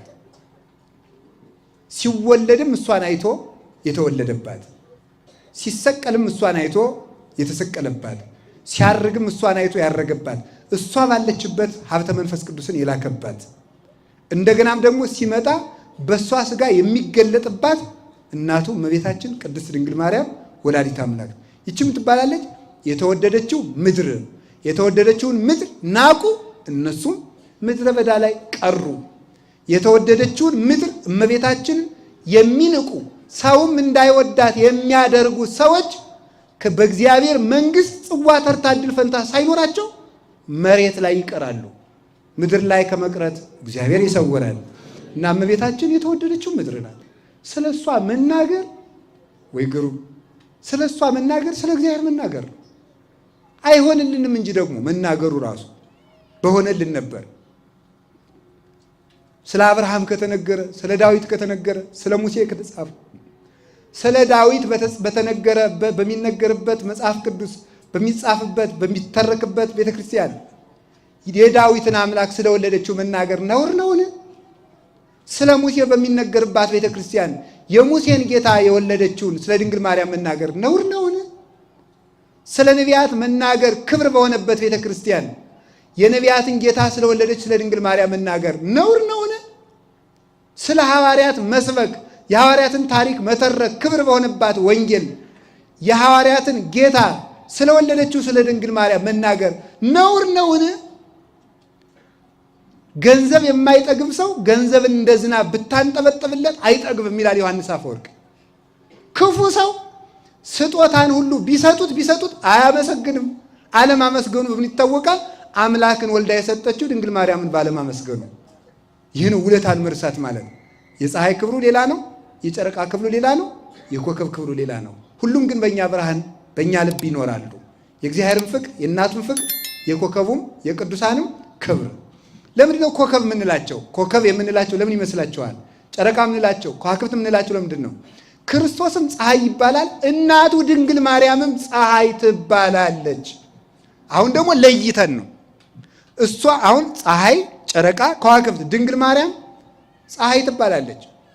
ዮሐንስ መጥምቅ ጨረቃ ይባላል፣ ቅዱሳን ከዋክብት ይባላል። እንዴት ፀሐይ? ለምን? ቅዱስ ጳውሎስ የፀሐይ ክብሩ ሌላ ነው ሲየተናገረ የመጣው ስለ ትንሣኤ ሙታን ነው። ስለዚህ የፀሐይ ክብሩ፣ የጨረቃ ክብሩ፣ የከዋክብት ክብሩ ሲል እዚህ ላይ ምን ማለት ብንናገሩ ነው? በሰማይ ላይ ፀሐይ፣ ጨረቃ፣ ከዋክብት ያብሩ ሲል በቤተ ክርስቲያን ውስጥ ክርስቶስም ቅዱሳንም ይኑሩ ማለቱ ነው። እንደገና ደግሞ ምን ማለት ነው? አይ ቅዱስ ጳውሎስ ደግሞ ለትንሣኤ በተናገረበት አንቀጹ ደግሞ ለይቶ ፍጥረት ሁሉ ይነሳል፣ ግን የፀሐይ ክብር ሌላ፣ የጨረቃ ክብር ሌላ፣ የኮከብ ክብር ሌላ ሁሉ እንደሆነ እኛም እንደየክብራችን መነሳቱን እነሳለን፣ ግን ክብራችን ግን ክብራችን ይዘን እነሳለን ብሎ በክብር እንደምንላይ ተናግሯል። ስለዚህ በጨረቃ በፀሐይ የመሰላቸው ባለመቶ ፍሬ፣ እስኪ ባለመቶ ፍሬ በሉ። በጨረቃ የመሰላቸው ባለ 60 ፍሬ፣ እስኪ ባለ 60 ፍሬ በሉ። በኮከብ የመሰላቸው ደግሞ ባለ 30 ፍሬ ናቸው ማለት ነው። የባለ መቶ ጌታ እኮ ነው ያለ። ማን ያለ ጌታ? ምድሩ አበቀለ 30 ያፈራለ 60 ያፈራለ 100 ያፈራለ። ባለ መቶውን ባለ መቶ ብለህ ትናገርለታለህ እንጂ ባለ 60 ብትል እግዚአብሔር ያከበረውን ማን ይከሰዋል? 100 ያፈራውን 60 ማለት ክደት ነው። 60 ያፈራውን 30 ማለት ክደት ነው። 30 ያፈራውን ባዶ ማለት ክደት ነው። ድንግል ማርያም ከ100 በላይ ያፈራች ናት። በእውነት ማለት ከ100 በላይ ያፈራች። ባለ መቶውን እንዴት ክብር ትቀንሳለህ? እግዚአብሔር 100 የሚያፈራለ 60 የሚያፈራለ 30 የሚያፈራለ እያለ አንተ የለም 60 ነው ባለ መቶውን ከባለ 30ው ጋር እኩል ነው እንዴት ትላለህ? አንተ 30ውን እንኳን አልጀመርከውም።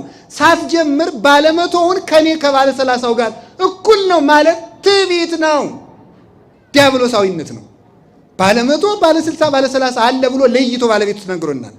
ስለዚህ ቅዱስ ጳውሎስ ባለ መቶውን ፀሐይ አለው፣ ባለ 60ውን ጨረቃ አለው፣ ባለ 30ውን ደግሞ ኮከብ አለው። ድንግል ማርያም ከባለ መቶው በላይ ናት። ባለ 60 ያፈሩ አሉ፣ ሰማዕታት ናቸው።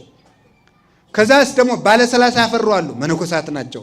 በምዕመናን ብቻ ሲወርድ ደግሞ ባለ 100 ያፈሩ አሉ፣ ሰማዕታት ናቸው። መከራውን እንደ ምግብ እየተሻሙ የሚበሉት የሚቀበሉት፣ መከራ አያምልጠኝ የሚሉት ለክርስቶስ ብለው ሰማዕታት። ባለ 60 የተባሉት ደግሞ መነኮሳት ናቸው። የመነኮሳትን መከራ የሚያውቀው መነኩሴ ብቻ ነው። መቼም እናንተ መቼም አታውቁትም አይደል? መነኩሴ መሳደብ ብቻ ነው የምታውቁት። መነኩሴ አትሳደቡ፣ እውነቴን ነው፣ ነውር ነው። እንዲሁ ዝም ብሎ የማይሆንለትን ሰው ከበሮ አሉ በሰው እጅ ሲያዩት ሲይዟት እሳ አንዳንድ ቀን እንደው በጽጌ መጋረጃው ተገልጦ ሊቃውንት ሲያሸበሽቡ መርጌታ የሆናቸው አይመስላችሁ? ይመስላችኋል አይደል? እንደዚያ ይመስላል ማለት ነው። እና የመነኩሴ ክብር ዝም ብሎ ቀሚሱን አድርጎ ቆቡን አድርጎ እንደው በዚህ በአዲስ አበባ ጀርቀቅ ሲል እንዲሁ ዝም ብሎ በዓለሙ የሚኖር ይመስላችኋል? መከራውን ነው የሚያሳየው፣ መከራውን ማለት ነው። እንዲሁም አባ አንጦንስ ቆይ እኔን ብቻ ነው የሚጠሉኝ?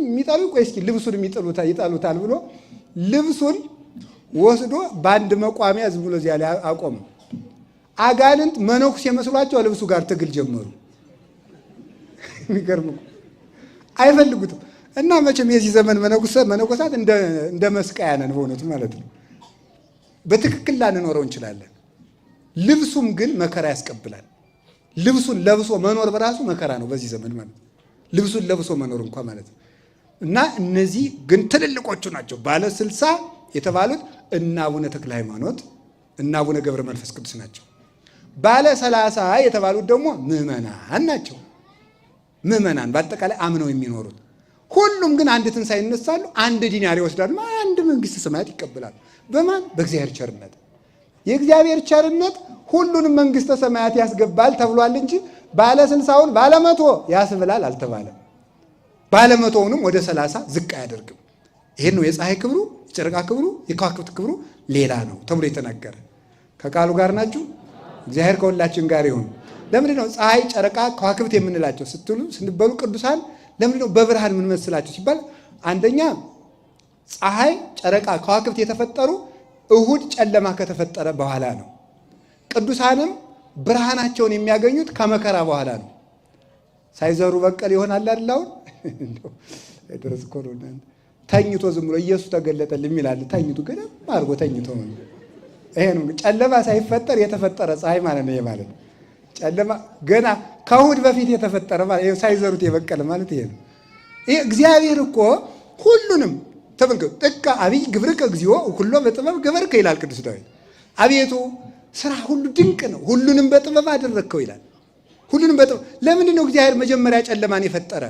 ከክብር በፊት መከራ ይቀድማል ማለት ነው። እስኪ በሉ ከክብር በፊት ምን ይቀድማል? መከራ ይቀድማል። ጌታችን ኢየሱስ ክርስቶስ ደብረ ታቦር ላይ ብርሃነ መለኮቱን ከገለጠ በኋላ ከተራራው ሲወርዱ ለደቀ መዛሙርቱ ምንድን ነው ያላቸው? ይሄንን ለማንም እንዳትናገሩ። ሊቃውንቱ ይሄን ምን ብለው ይተረጉሙታል? መከራን ወደ ኋላ አስቀምጦ ክብርን ማስነገር ትክክል አይደለምና ይላሉ። ለምን? ገና ሊሞት ስለሆነ ማለት ነው። እስከ ዓመት ይፈጸም በጊዜው ማለት ተነስቼ ክብሬ ሲገለጥ ትናገሩታላችሁ። እኛ እዚህ ልንቸነክረው እያልን አምላክ ነኝ እያለ እዚህ ይዘብታል እንዳይሉ አይሁድ ማለት ነው። ያ ከመከራ በፊት ክብር አይነገርም። ስለዚህ ፊት መከራ ይቀድማል፣ ኋላ ብርሃን ይመጣል። ስለዚህ ቅዱሳን በመከራ የከበሩ ስለሆኑ በብርሃን ተመስለዋል። ብርሃን ክርስቶስ ኢየሱስ ክርስቶስ ያደረባቸው ናቸው። ብርሃኑ የጨረቃም የፀሐይም የከዋክብትም ብርሃኑ ከእግዚአብሔር የተገኘ ነው። የድንግል ማርያምን የቅዱሳንም የቤተ ክርስቲያንም ክብር ከእግዚአብሔር የተገኘ ነው። ክብር የሰጠ እሱ ነው። እሱ ያከበረውን ደግሞ እናከብራለን። እሱ ተመልከቱ፣ እሱ የናቀውን እንንቃለን፣ እሱ ያከበረውን እናከብራለን። አሁን ያንን ሰው ሆይ ባለ 30 ባለ 60 አይን ምቀኛ ነው እንዴ? እኔ ባከብረው በገንዛ ገንዘብ ምንድን ነው ብሎ ተናግሯል። እሱ ራሱ አይን ምቀኛ ጠማማ ናት ብሎ ይናገራል። ባለ 30 ባለ 100ውን ያላቸው እነዚህ ነው። ለምንድን ነው ግን ፀሐይ፣ ጨረቃ፣ ከዋክብት የተባሉት? ደግሞ ሌላ ፀሐይ፣ ጨረቃ፣ ከዋክብት አንድ የሚያስደንቅ ጠባይ ያላቸው በሰማይ የሚኖሩ ናቸው። እስኪ በሉ ንገሩኝ፣ በየት ይኖራል? ቅዱሳን በእግዚአብሔር ፍቅር ተመስጠው የሚኖሩ ናቸው። ምድራዊነት የለባቸውም። ምድራዊነት የለባቸው እነዚህ ናቸው የሚከበሩት። ቅዱሳን የሚከበሩበት ምክንያት ሐሳባቸው ሰማይ የሆኑ ስለሆኑ ልዑላነ ዝክር ናቸው። ከፍ ያሉ ናቸው። በምድራዊነት አይያዙ። ምድርን የናቋት ናቸው በእውነቱ ማለት ነው። እንደ ዮሴፍ ልብስ የዚችን ዓለም ክብር ንቀው የሄዱት ናቸው ቅዱሳን የሚባሉት እንጂ ዝም ብሎ በዓለም ውስጥ የሚርመሰመሰው ይህ እባብ ነው የሚባለው። ቅዱስ አይባልም፣ ገና እየተርመሰመሰ ነው። ቅዱስ ጳውሎስ ስለዚህ ነው ሐሳባቸው ምድራዊ፣ ሆዳቸው አምላካቸው፣ ክብራቸው በነውራቸው ነው ያላቸው። እነዚህ ነው ፊልጵስዩስ ምዕራፍ 3 ላይ ሲናገር እለ ከርሶሙ ያመልኩ ያላቸው። ሆዳቸውን አምልከው ክብራቸውን የሚተው ነውርን ክብር የሚያደርጉ ክብርን ነውር የሚያደርጉ አያቸው። እግዚአብሔር ክብር ያለውን እነሱ ነውር ይሉታል። እግዚአብሔር ነውር ያለውን እነሱ ክብር ይሉታል።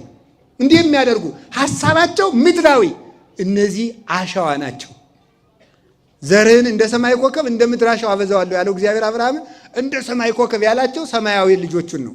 እንደ ምድር አሸዋ የተባለ የአብርሃምን አምላክ እያመለከ እንደ አሸዋ ቀዝቃዛ ሕሊና ያለውና እንደ አሸዋ ምድራዊ የሆነ አይምሮ ያለው ግን በክርስቶስ ስም ተጠርቶ ክርስቲያን ነኝ የሚል ሰው ነው። የአሸዋ ነው፣ ኮከብ አይደለም። ኮከብ ግን ሀገሩ ሰማይ ነው። ኮከብ የተባለ ፀሐይ፣ ጨረቃ፣ ከዋክብት የተባሉ ስለዚህ ነው። እነዚህ ደግሞ ምንድን ናቸው? የምድር ሁሉ ቆሻሻ ወይም ደግሞ በምድር ላይ ያለ ቆሻሻ ሁሉ ብርሃናቸውን የማይለውጥባቸው ስለሆኑ ነው። እነዚህ ምን ይባላሉ? ፀሐይ፣ ጨረቃ፣ ከዋክብት። ፀሐይ፣ ጨረቃ፣ ከዋክብት። አሁን እግዚአብሔር ያሳያችሁ አዲስ አበባ ቆሻሻ የሚደፋ ቤት ነው አለ። ቤት አካባቢ ነው አታውቁትም? የት ነው የሚባለው? ቆሼ ወዴት አካባቢ ነው አለ? በዚህ ትልቁ የቆሻሻው መድፊያ ማን ነው? እዚያ ውስጥ ፀሐይ ይወጣል አይወጣም? በጣም ጥሩ። አሁን እዚያ በጣም ክፉ ሽታ አለ አይደል? ያ ክፉ ሽታ የፀሐይን ብርሃን ወደ ክፉ ሽታ ይለውጠዋል አይለውጠው? አይለውጠው። እነዚህ ምንድናቸው? በዓለም እየኖሩ የዓለም ክፉ ሽታ የክርስቶስን መዓዛ ያለወጠባቸው ቅዱሳን ናቸው። የማይለውጥባቸው ሁልጊዜ የሚያበሩ ማለት ነው። የዓለም ምቾቱም ስቃዩም የማይለውጣቸው ማለት ነው። ምቾቱም አይለውጣቸውም፣ ሹመትም አይለውጣቸውም፣ ስደትም አይለውጣቸውም፣ ስቃይም አይለውጣቸውም። የፈለጋችሁትን አድርጉብን ከክርስቶስ ፍቅር ማን ይለየናል ይላሉ። የፈለጋችሁትን አድርጉብን የሚሉ ናቸው። እንዲያውም በዘመነ ሰማዕታት ወታደሮች ሁሉ ተሰብስበው ድንጋይ ሲወረውሩ እናንተ ድንጋይ ጨምሩ ክርስቶስ ክብር ይጨምርልናል ነበር የሚሉት ማለት ነው። እነዚህ ናቸው ምንም የማይለውጣቸው የክርስቶስ ብርሃን የሚገለጥባቸው ሰማያውያን ብርሃናት የሚባሉት እነዚህ ናቸው። ከቃሉ ጋር ናቸው። እግዚአብሔር ከሁላችን ጋር ይሁን። ዘመን የማይለውጣቸው ቅዱሳንን አክብረን እንድንኖር በእነሱ ክብር እንድንገብር እግዚአብሔር ይርዳን። እንደው ጊዜ ከማይለውጣቸው ብርሃናት አንዱ ነቢዩ ኤልያስን ማንሳት አለብን። ዛሬ ኤልያስ አይደለም ታውቁታላችሁ አይደለም?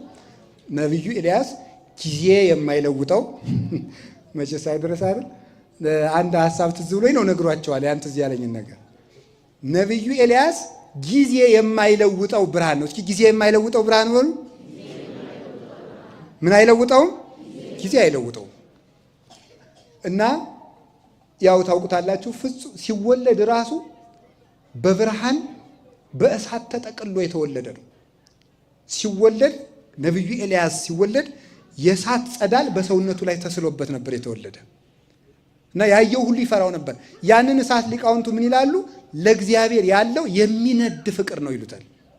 ለእግዚአብሔር ያለው ፍቅር እሳት፣ በእሳት ተጠቅሎ የተወለደ ልክ ሙሴ ሲወለድ ከግንባሩ ላይ ብርሃን ነበረበት እንደሚሉት ሊቃውንቱ፣ እንደዚሁም ሁሉ በኤልያስ ላይ እሳት ነበረበት። ያ እሳት ለእግዚአብሔር የሚነድ ፍቅር ነበረ።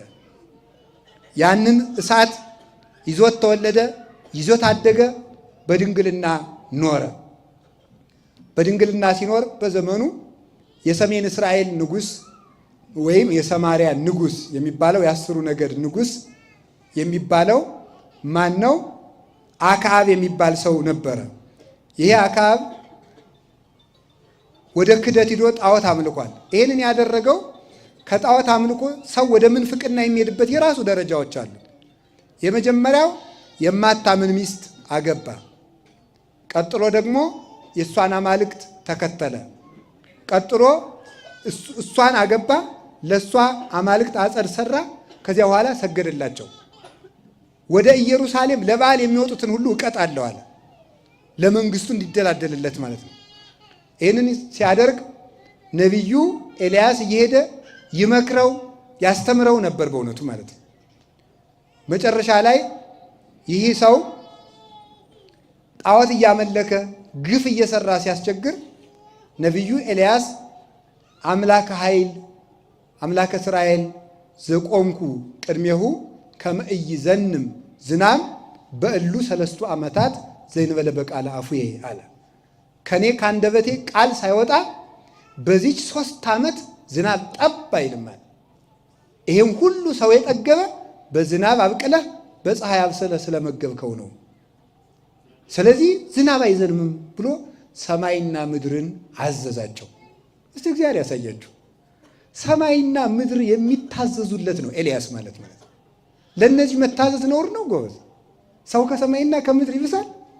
ሰማይ ምድር ለኤልያስ እየታዘዙት እኔ ለኤልያስ አልታዘዝም?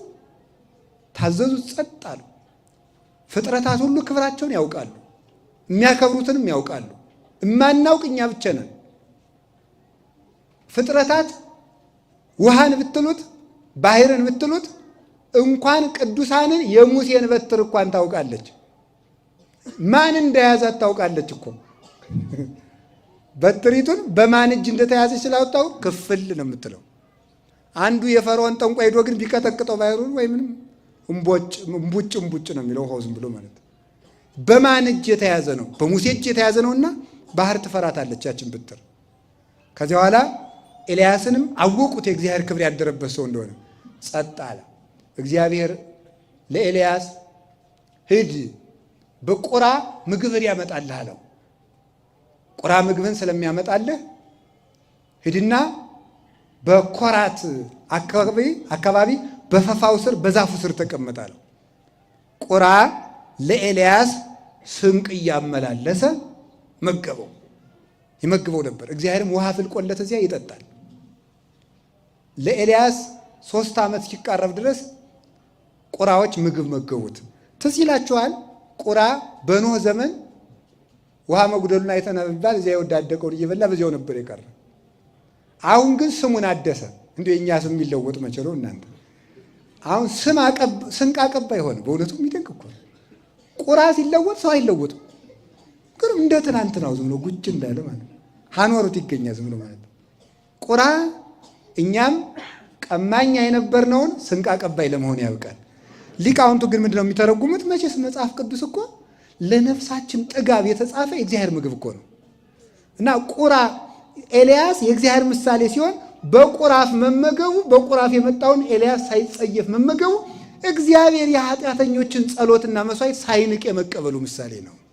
እንዲህ አድርጎ ኤልያስ እየተመገበ ኖረ። ኋላ እግዚአብሔር ዝም ብሎ ቢያይ ኤልያስም ዝም አዝንም አለ። እግዚአብሔር ደግሞ ለፍጥረቱ ያዝናል። ይችን ምግብ ካላስቀረዋት ኤልያስ አዝንም አይልም ብሎ ምግቧን አስቀረ እግዚአብሔር።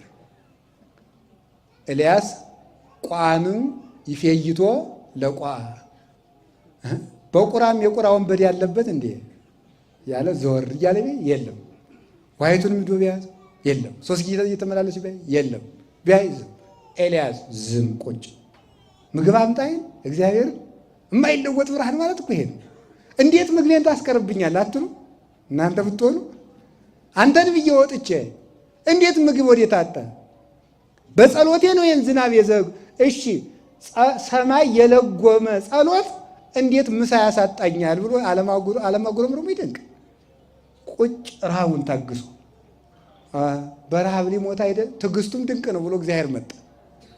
ኤልያስ ሁር ውስተ ሀገረ ሰራፕታ ወበህየ ተሴሰየከ ሀቲ መበለት፣ ወደ ሰራፕታ ሂድ፣ በዚያች አንዲት ድሃ ሴት አዘጋጅቼልሃለሁ፣ እሷ ትመግብሃለች አለው።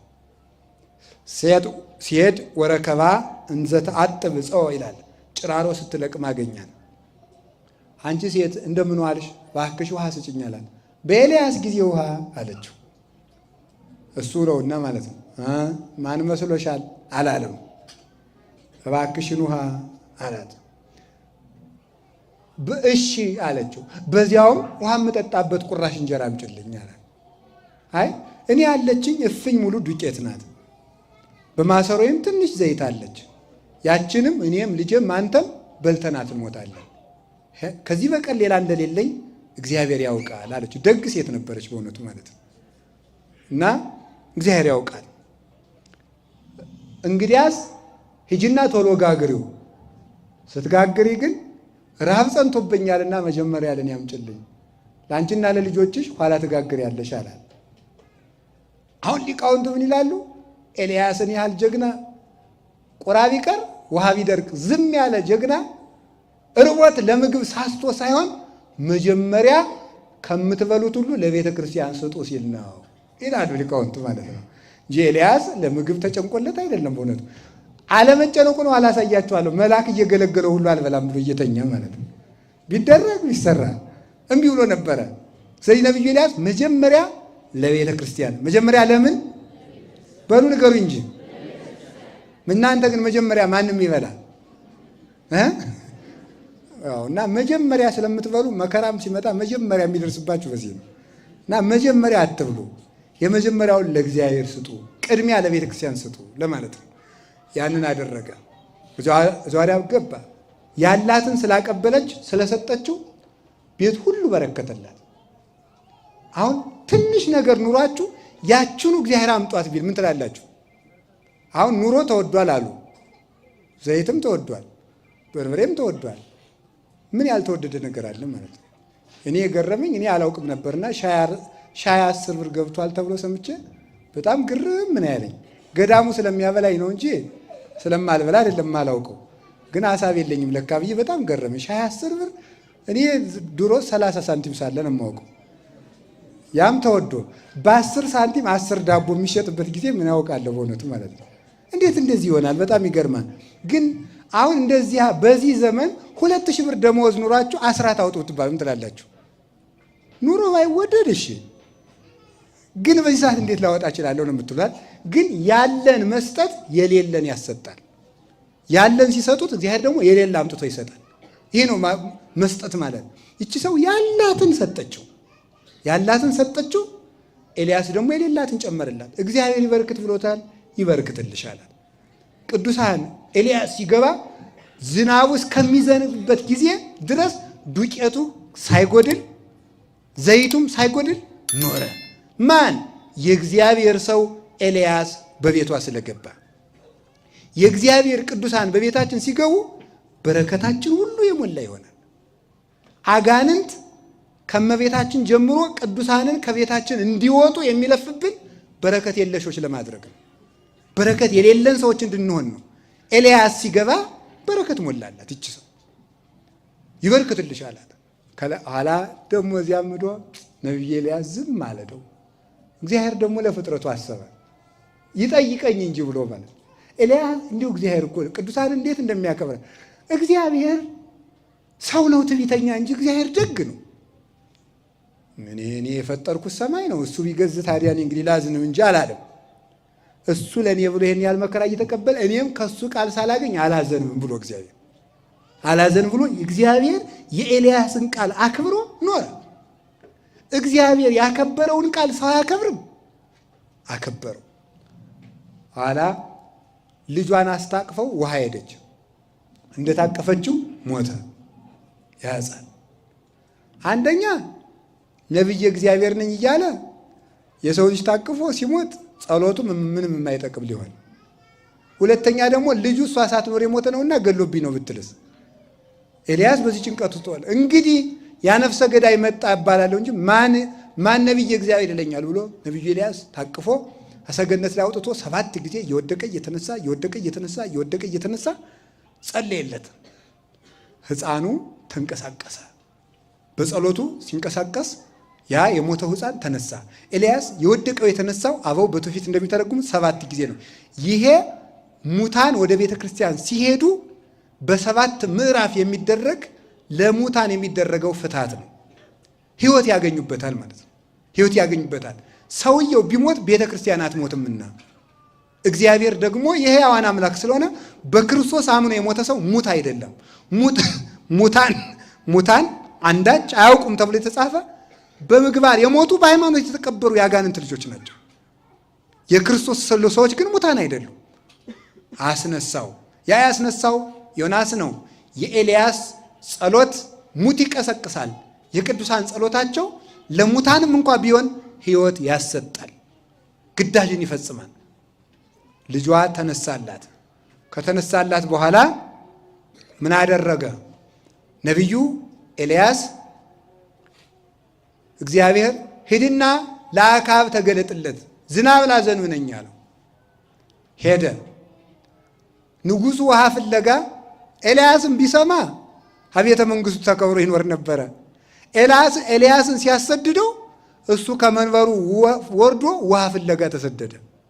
ቅዱሳንን ማሰደድ ከመኖሪያ ያሰድዳል፣ መከራ ያመጣል፣ ሀገር አስወጥቶ ያሰዳል። እንዲያውም በእናታችን የቅዱሳን ሀገር በሆነችው በኢትዮጵያ መከራ እየጸና ያለ ቅዱሳን ከኢትዮጵያ እየተገፉ ስለሆነ ነው። ስለተገፉ መከራ እየመጣ ነው። ቅዱሳን እየተገፉ ስለሆነ ቅዱሱን ስለገፋ ውሃ ፍለጋ ከመንበር ወረደ። ከዚያ በኋላ ምን ሆነ? አገኘው። አንተኑ ኤልያስ ዘትገፈትኦሙ ለእስራኤል አለው። እስራኤልን የረጅም አጭር የወፍራም ቀጭን የወፍራም ቀጭን የቀይ ጥቁር የምታደርጋቸው እስራኤልን የምትገለባብጣቸው ኤልያስ አንተ ነህ አለው። ያለ አዋቂ የባለጌ አነጋገር አኳ አነ ዘገፈትኦሙ ለእስራኤል አለ አንተ ወቤተ አቡከ። እስራኤልን የምገለባብጣቸው እኔ አይደለሁም አንተና የአባት ቤት ጣዖት እያመለካችሁ ነው እንጂ አለው። እስከ ማይዜኑ ታነክሱ በክልዮን የጋያቲክሙ ለመቤል አምላክ ኪያሁ አምልኩ ወኪያሁ ትልው ወለመ እግዚአብሔር አምላክ ኪያሁ ትልው ወኪያሁ አምልኩ። ቤል አምላክ ከሆነ እሱን ተከተሉ፣ እግዚአብሔር አምላክ ከሆነ እግዚአብሔርን ተከተሉ። እስከ መቼ ጊዜ? አንድ ጊዜ ወደ ኃጢአት፣ አንድ ጊዜ ወደ ስርየት፣ አንድ ጊዜ ወደ ጣዖት፣ አንድ ጊዜ ወደ እግዚአብሔር ስትሉ ትኖራላችሁ። እስከ መቼ ልባችሁ ሲያነክስ ይኖራል? አሁንም ጣዖታቱን አሰብስብ፣ የጣዖት ካህናትን አሰብስብና መስዋዕት አቅርበው እኔም ላቅርብ። መስዋዕቱን እግዚአብሔር የተቀበለለት ሰው አምላኩ እንከተላለን አለው። 450 የጣዖት ካህናት ተሰበሰቡ። ማለዳ መስዋዕታቸውን አቀረቡ። መስዋዕታቸውን አቅርበው ቢጸልዩ ጣዖቱ አልሰማም አለ። ቢጸልዩ አይሰማም። ቢደረግ ቢሰራ ኋላ እንዲያው እስኪ እናንተ ደማችን ጭምር እንሰዋለት ብለው ደማቸውን እያፈሰሱ ቢሰውለት አልሰማን። ወሀዘ ይሳለቅ ቦሙ ኤልያስ ቴስበያዊ ይላል። ኤልያስ ይሳለቅባቸው ጀመር። የእናንተ አምላክ ወሬ ይወዳል፣ መንደርዶ ይሆናል፣ ሂዳችሁ ጥሩት። የእናንተ አምላክ እንቅልፋም ነው፣ ተኝቶ ይሆናል፣ ቀስቅሱት። የእናንተ አምላክ እንጂ ደንቆሮ ነው፣ ጮኻችሁ ጥሩት እያለ ተሳለቅባቸው። 6 ሰዓት ሲሆን ወግዱ ልቀቁ፣ እንግዲህ የኔ ተራ ደርሷል። 12 ቻል ውሃ 12 መረባረብ ድንጋዮችን ጎለተ፣ እንጨቱን ረበረበ፣ ጸፈጸፈ። እዚያ ላይ ስጋውን አርዶ አወራርዶ አስቀመጠ። 12 ቻል ውሃ ድግሙ ሰልሱ እያለ በላዩ ላይ አፈሰሰበት። ከዚያ በኋላ አምላከ እስራኤል ቅዱስ እግዚአብሔር እኔ ከብርበት እገንበት ብዬ አይደለም፣ አምልኮት ተዘነጋ፣ እስራኤል ተጨልጠው ተገኝተው ወደ ጣዖት ሄዱ ብዬ ነው፣ ክብርህን ግለጥ ብሎ ጸለየ። ሲጸልይ እሳት ከሰማይ ወርዶ ስጋውን በልቶ እንጨቱን በልቶ ደንጊያውን በልቶ ከምድር ስንዝር በላለት ይላል። ከዚያ በኋላ የእግዚአብሔር እውነቱ የጣዖት ሐሰቱ ተገለጠና እነዚያንም አስፈጃቸው። ቀርሜሎስ ወስዶ ከወንዙ ዳር ፈጃቸው። ራሱን የቻለ ምስጢር አለው። 12ቱ ድንጋዮች 12ቱ ሐዋርያት ናቸው። በዚያ ላይ የፈሰሰው ውሃ ጥምቀት በሐዋርያት ስልጣንና ክህነት በሐዋርያት ትምህርትና ስርዓት የምትፈጸም ስለሆነች ነው። እሳት በእኛ ላይ የሚያድረው የመንፈስ ቅዱስ ምሳሌ ነው። ስጋው የሚጠመቁ የምእመናን ምሳሌ ነው። በዚያ ላይ የወረደው እሳት መንፈስ ቅዱስ ነው። ኤልያስ እሳት እንዳወረደ ቅዱሳን መንፈስ ቅዱስ እንዲወርድ ይጸልያሉ። መንፈስ ቅዱስን በመካከላችን ይሆናሉ እንጂ መንፈሰ እግዚአብሔርን የሚያረቁ ጣዖታት አይደሉም። በአክዓብ ላይ ያደረው ነው እንጂ የጣዖት መንፈስ በኤልያስ ላይ ያደረው የጣዖት መንፈስ አይደለም። በኤልያስ ላይ ያደረው የጣዖት መንፈስ አይደለም፣ የእግዚአብሔር መንፈስ ነው። ኤልያስ የመንደር እሳት አያመጣም። ኤልያስ የሚያወርደው የሰማይ እሳት ነው። በዚህ ዓለም ያሉ ሐሰተኛ ነቢያት የመንደር እሳት የሚጭሩ ናቸው። እንደ ኤልያስ ያሉ ቅዱሳን ግን የሰማይ እሳት ያወርዳሉ፣ አምልኮተ እግዚአብሔርን ይመሰክራሉ። ኤልያስ በጸሎቱ እሳት አውርዶ የእግዚአብሔርን አምልኮት እንደመሰከረ ሁሉ ቅዱሳን የእግዚአብሔርን ክብር የሚመሰክሩ ናቸው እንጂ የእግዚአብሔርን ክብር የሚጋርዱ አይደሉም። ኤልያስ እንዲህ ካለ በኋላ ኤልዛቤል ቢነዳድ የነደደው ሰው እውቀት የሌለው ሰው ዱላ ነው የሚቀድመው። በክርክር የተጠቃ ሰው ዛሬ ምንድን የሚያደርገው? ዱላ። መናፍቃን ሲሻቸው ቤተክርስቲያን ሲሻቸው መሳደብ፣ መከራከር ሲያቅታቸው በዱላ ነው። የታወቀ ነው እንግዲህ ማለት ነው። አዛ ሲያቅቱት ወማኩ አንተ ኤልያስ ወማኩ አለ ኤልዛቤል። ኤልያስ በዚች ምድር ወይ አንተ ኑረህባት ወይ እኔ ኑሬባት። ቀድሞ ስደት፣ ረሃብ፣ መከራ በዚህ ሁሉ አልተለወጠም። አሁን ደግሞ ጸልዮ ሰማይንም ለጉሞ ይህን ሁሉ አድርጎ አምልኮተ እግዚአብሔርን አስመስክሮ ከዚህ በኋላ ደግሞ መከራ መጣበት። በዚህም አልተለወጠም። ኋላ ምን አደረገ? ሸሽቶ ሄደ። ከክትክታ ዛፍ ስር ተኛ። ተኝቶ ሳለ ፈጣሪ እኔ ከአባቶች አልበልጥም ግደለኝ አለው። ይህንን ቴዎዶሲዮስ የሚባል የቤተ ክርስቲያን ሊቅ ሲተረጎም ምን ይላል? ከአባቶች አልበልጥም ግደለኝ ማለው እባክህ የአባቶችን የሰማዕትነት ክብር አትቀማኝ ማለቱ ነው። እኔም በሰማዕትነት እንድሞት ፍቀድልኝ ማለቱ ነው እንጂ ኤልያስ ፈርቶ አይደለም ይላል መጽሐፍ ቅዱስ ላይ። ፈርቶ የተባለለት ሲተረጎም ይህ ነው። ከአባቶች ክብሬን እምወደው አይደለም። ኤልያስ ፈራ። ኤልያስ ከኤልዛቤል ሰደድ ፈራ ማለት ሰማዕትነት ይቀርብኝ ይሆን ብሎ ነው የፈራው እንጂ መከራውን አይደለም የፈራው። በዚህች ሀገር ኑሬባታለሁ የአባቶችን የሰማዕታቱን የሌሎችን የነቢያት የአቤልን የደም የሰማዕትነት ክብር አትቀማኝ አትንሳይ ብሎ ጸለየ ማለት ነው ይላሉ አባቶች። አልበልጥማን ተኛ። ሐዘን እንቅልፍ ያመጣል። ተኝቶ ሳለ ከክትክታ ዛፍ ስር ነው መልአኩ ቀሰቀሰው። ኤልያስ አለው።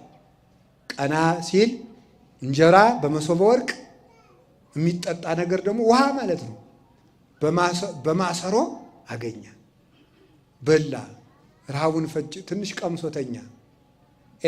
ኤልያስ ብሎ ያው ቅድም ሳስቶ አይደለም አላልኳችሁ? መልአኩ ደግሞ ቀሰቀሰና ብላ ኤልያስ አለው። ቀምሶ ተኛ። ሶስተኛ ተንስ ወብላ እስመ ርሁቅ ፍኖትከ ዘተሐውር፣ የምትሄድበት ሀገር ሩቅ ስለሆነ ተነስና ተንስ ወብላ እስከምትጠግብ ድረስ ብላ አለው። ኤልያስ እስከሚጠግብ ድረስ በልቶ በመከራ ሳይለወጥ፣ በስደት ሳይለወጥ፣ በነገስታት ማስፈራሪያ ሳይለወጥ፣ በረሃብ ያልተለወጠው ኤልያስ፣ በመከራ ያልተለወጠው ኤልያስ ሞት ሳይለውጠው በእሳት ሰረገላ ተነጠቀ።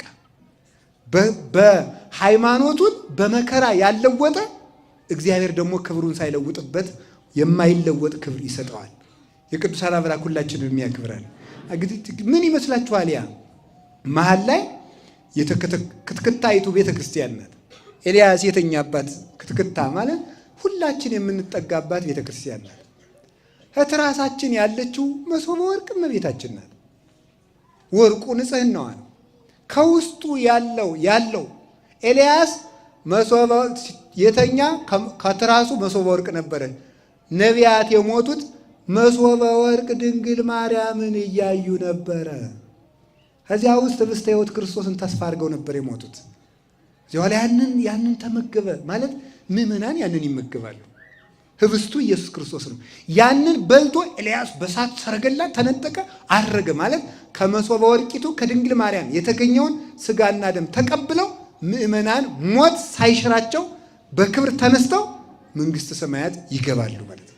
ሁላችንም ለመንግስተ ሰማያት ያብቃል። በመለወጡ ኤልያስን እነ ቅዱስ ጊዮርጊስን ስንቱን ዘርዝረን በመከራ ያለወጡ እነ ቅዱስ መርቆሬዎስን ሌሎችንም ቅዱሳን መከራ ያለወጣቸው እና አቡነ ተክለ ሃይማኖትን እየተገረፉ የባህር ውስጥ የአሳ መመላለስ አሳ በአጥንት መመላለሱ እንኳን ያለወጣቸው እና አቡነ ገብረ መንፈስ ቅዱስን እነ ቅዱስ ክርስቶስ ስንቱን እነ ቅድስት አርሴማን እሳት ውስጥ ገብተው እሳት ሃይማኖታቸውን የማይለውጣቸው ብርሃናት ከዋክብት ናቸው። እነዚህን ከዋክብት ነው በቤተ ክርስቲያን የምናኖራቸው አክብረን። እግዚአብሔር ንዋያተ ቅዱሳቱ በመቅደስ ይቀመጡ። መቅደሱ ሙሴ በሰራው መቅደሱ የእግዚአብሔር መቅደስ ነው። ሙሴ የሰራቸው ንዋያተ ቅዱሳት ግን በመቅደስ ይኖራሉ። እግዚአብሔር በመሰረታት ቤተ ክርስቲያን ቅዱሳን ከብረው ይኖራሉ። ስናከብራቸው ግን ቀላቀላችሁ ለሚሉን ግን እንድታውቁት በሉ የፀሐይ ክብሩ ሌላ ነው በሉ እንጂ እሺ የከዋክብት ክብር። ስለዚህ ክርስቶስን ስናከብር ከድንግል ማርያም ጋር አልቀላቀልንም። ድንግል ማርያምን ስናከብር ከክርስቶስ ጋር አልቀላቀልንም። የእግዚአብሔርን ክብር ለድንግል ማርያም አልሰጠንም፣ ለቅዱሳንም አልሰጠንም። እናንተ ተቀላቅሎባችሁ እንደሆነ ይህንን እወቁ። የፀሐይ ክብሩ ሌላ ነው፣ የጨረቃ ክብሩ ሌላ ነው፣ የኮከብ ክብሩ ሌላ ነው። ለይተን እናውቃለን። በአንድ እናከብራቸዋለን፣ እንቀበላቸዋለን። ፈጣሪያችን በፈጣሪነት፣ እመቤታችን በፈጣሪናትነት፣ እሷን በፍጡርነት፣ ቅዱሳንን በፍጡርነት፣ ነገር ግን የክርስቶስ ብርሃን ያለባቸው የዓለም ብርሃን እንደሆኑ እናምናለን። እናንተ የዓለም ብርሃን ናችሁ ብሏቸዋልና። የፀሐይ ክብሩ ሌላ ነው፣ የጨረቃ ክብሩ ሌላ ነው፣ የኮከብ ክብሩ ሌላ ነው፣ የጣዖት ክብሩ ሌላ ነው፣ የታቦት ክብሩ ሌላ ነው። ለምን ትቀላቅላለህ? ታቦትን ጣዖት ለምን ትላለህ? የጣዖት ክብር ሌላው የጣዖት ክብር ሌላ ነው። በጣዖት አምላኪዎች ሂደህ ጠይቀው። በነ ዳጎን መንደር አሽዶድ ሂድና አዛጦን ሂድና ጠይቀው። እዚያ የጣዖቱን ክብር ሂድና እዚያ ይኸው። የታቦት ክብር ግን ሌላ ነው ወንድም፣ የታቦት ክብር ሌላ ነው። ለምን ትቀላቅላለህ? ጣዖት ሌላ ነው፣ ታቦት ሌላ ነው። መኑ ዘይደምሮ ለክርስቶስ ምስለ ቤልሆር ወምኑ ዘይደምር ለታቦት እግዚአብሔር ምስለ ጣዖት። የእግዚአብሔር መቅደስ የእግዚአብሔርን ጣዖት መቅደስ የእግዚአብሔርን ታቦት ከጣዖት ጋር የእግዚአብሔርን መቅደስ ከጣዖት ጋር ታቦትን ከጣዖት ጋር አንድ የሚያደርግ ማን ነው ብሏል ቅዱስ ጳውሎስ ቆሮንቶስ 6 ላይ ሲናገር። ስለዚህ ለይቶ ማወቅ ይገባል። የፀሐይ ክብሩ ሌላ ነው፣ የጨረቃ ክብሩ ሌላ ነው፣ የኮከብ ክብሩ ሌላ ነው። እንዲህም ስለሆነ ደግሞ ኮከብ ከኮከብ ይለያል። ሁላችንም በእግዚአብሔር ብርሃን ከዋክብት እንድንሆን ተፈጥረናል። ኮከብ ከኮከብ ግን ይበልጣል፣ ከነ ክብሩ ይነገርለታል። ወስብሐት ለእግዚአብሔር።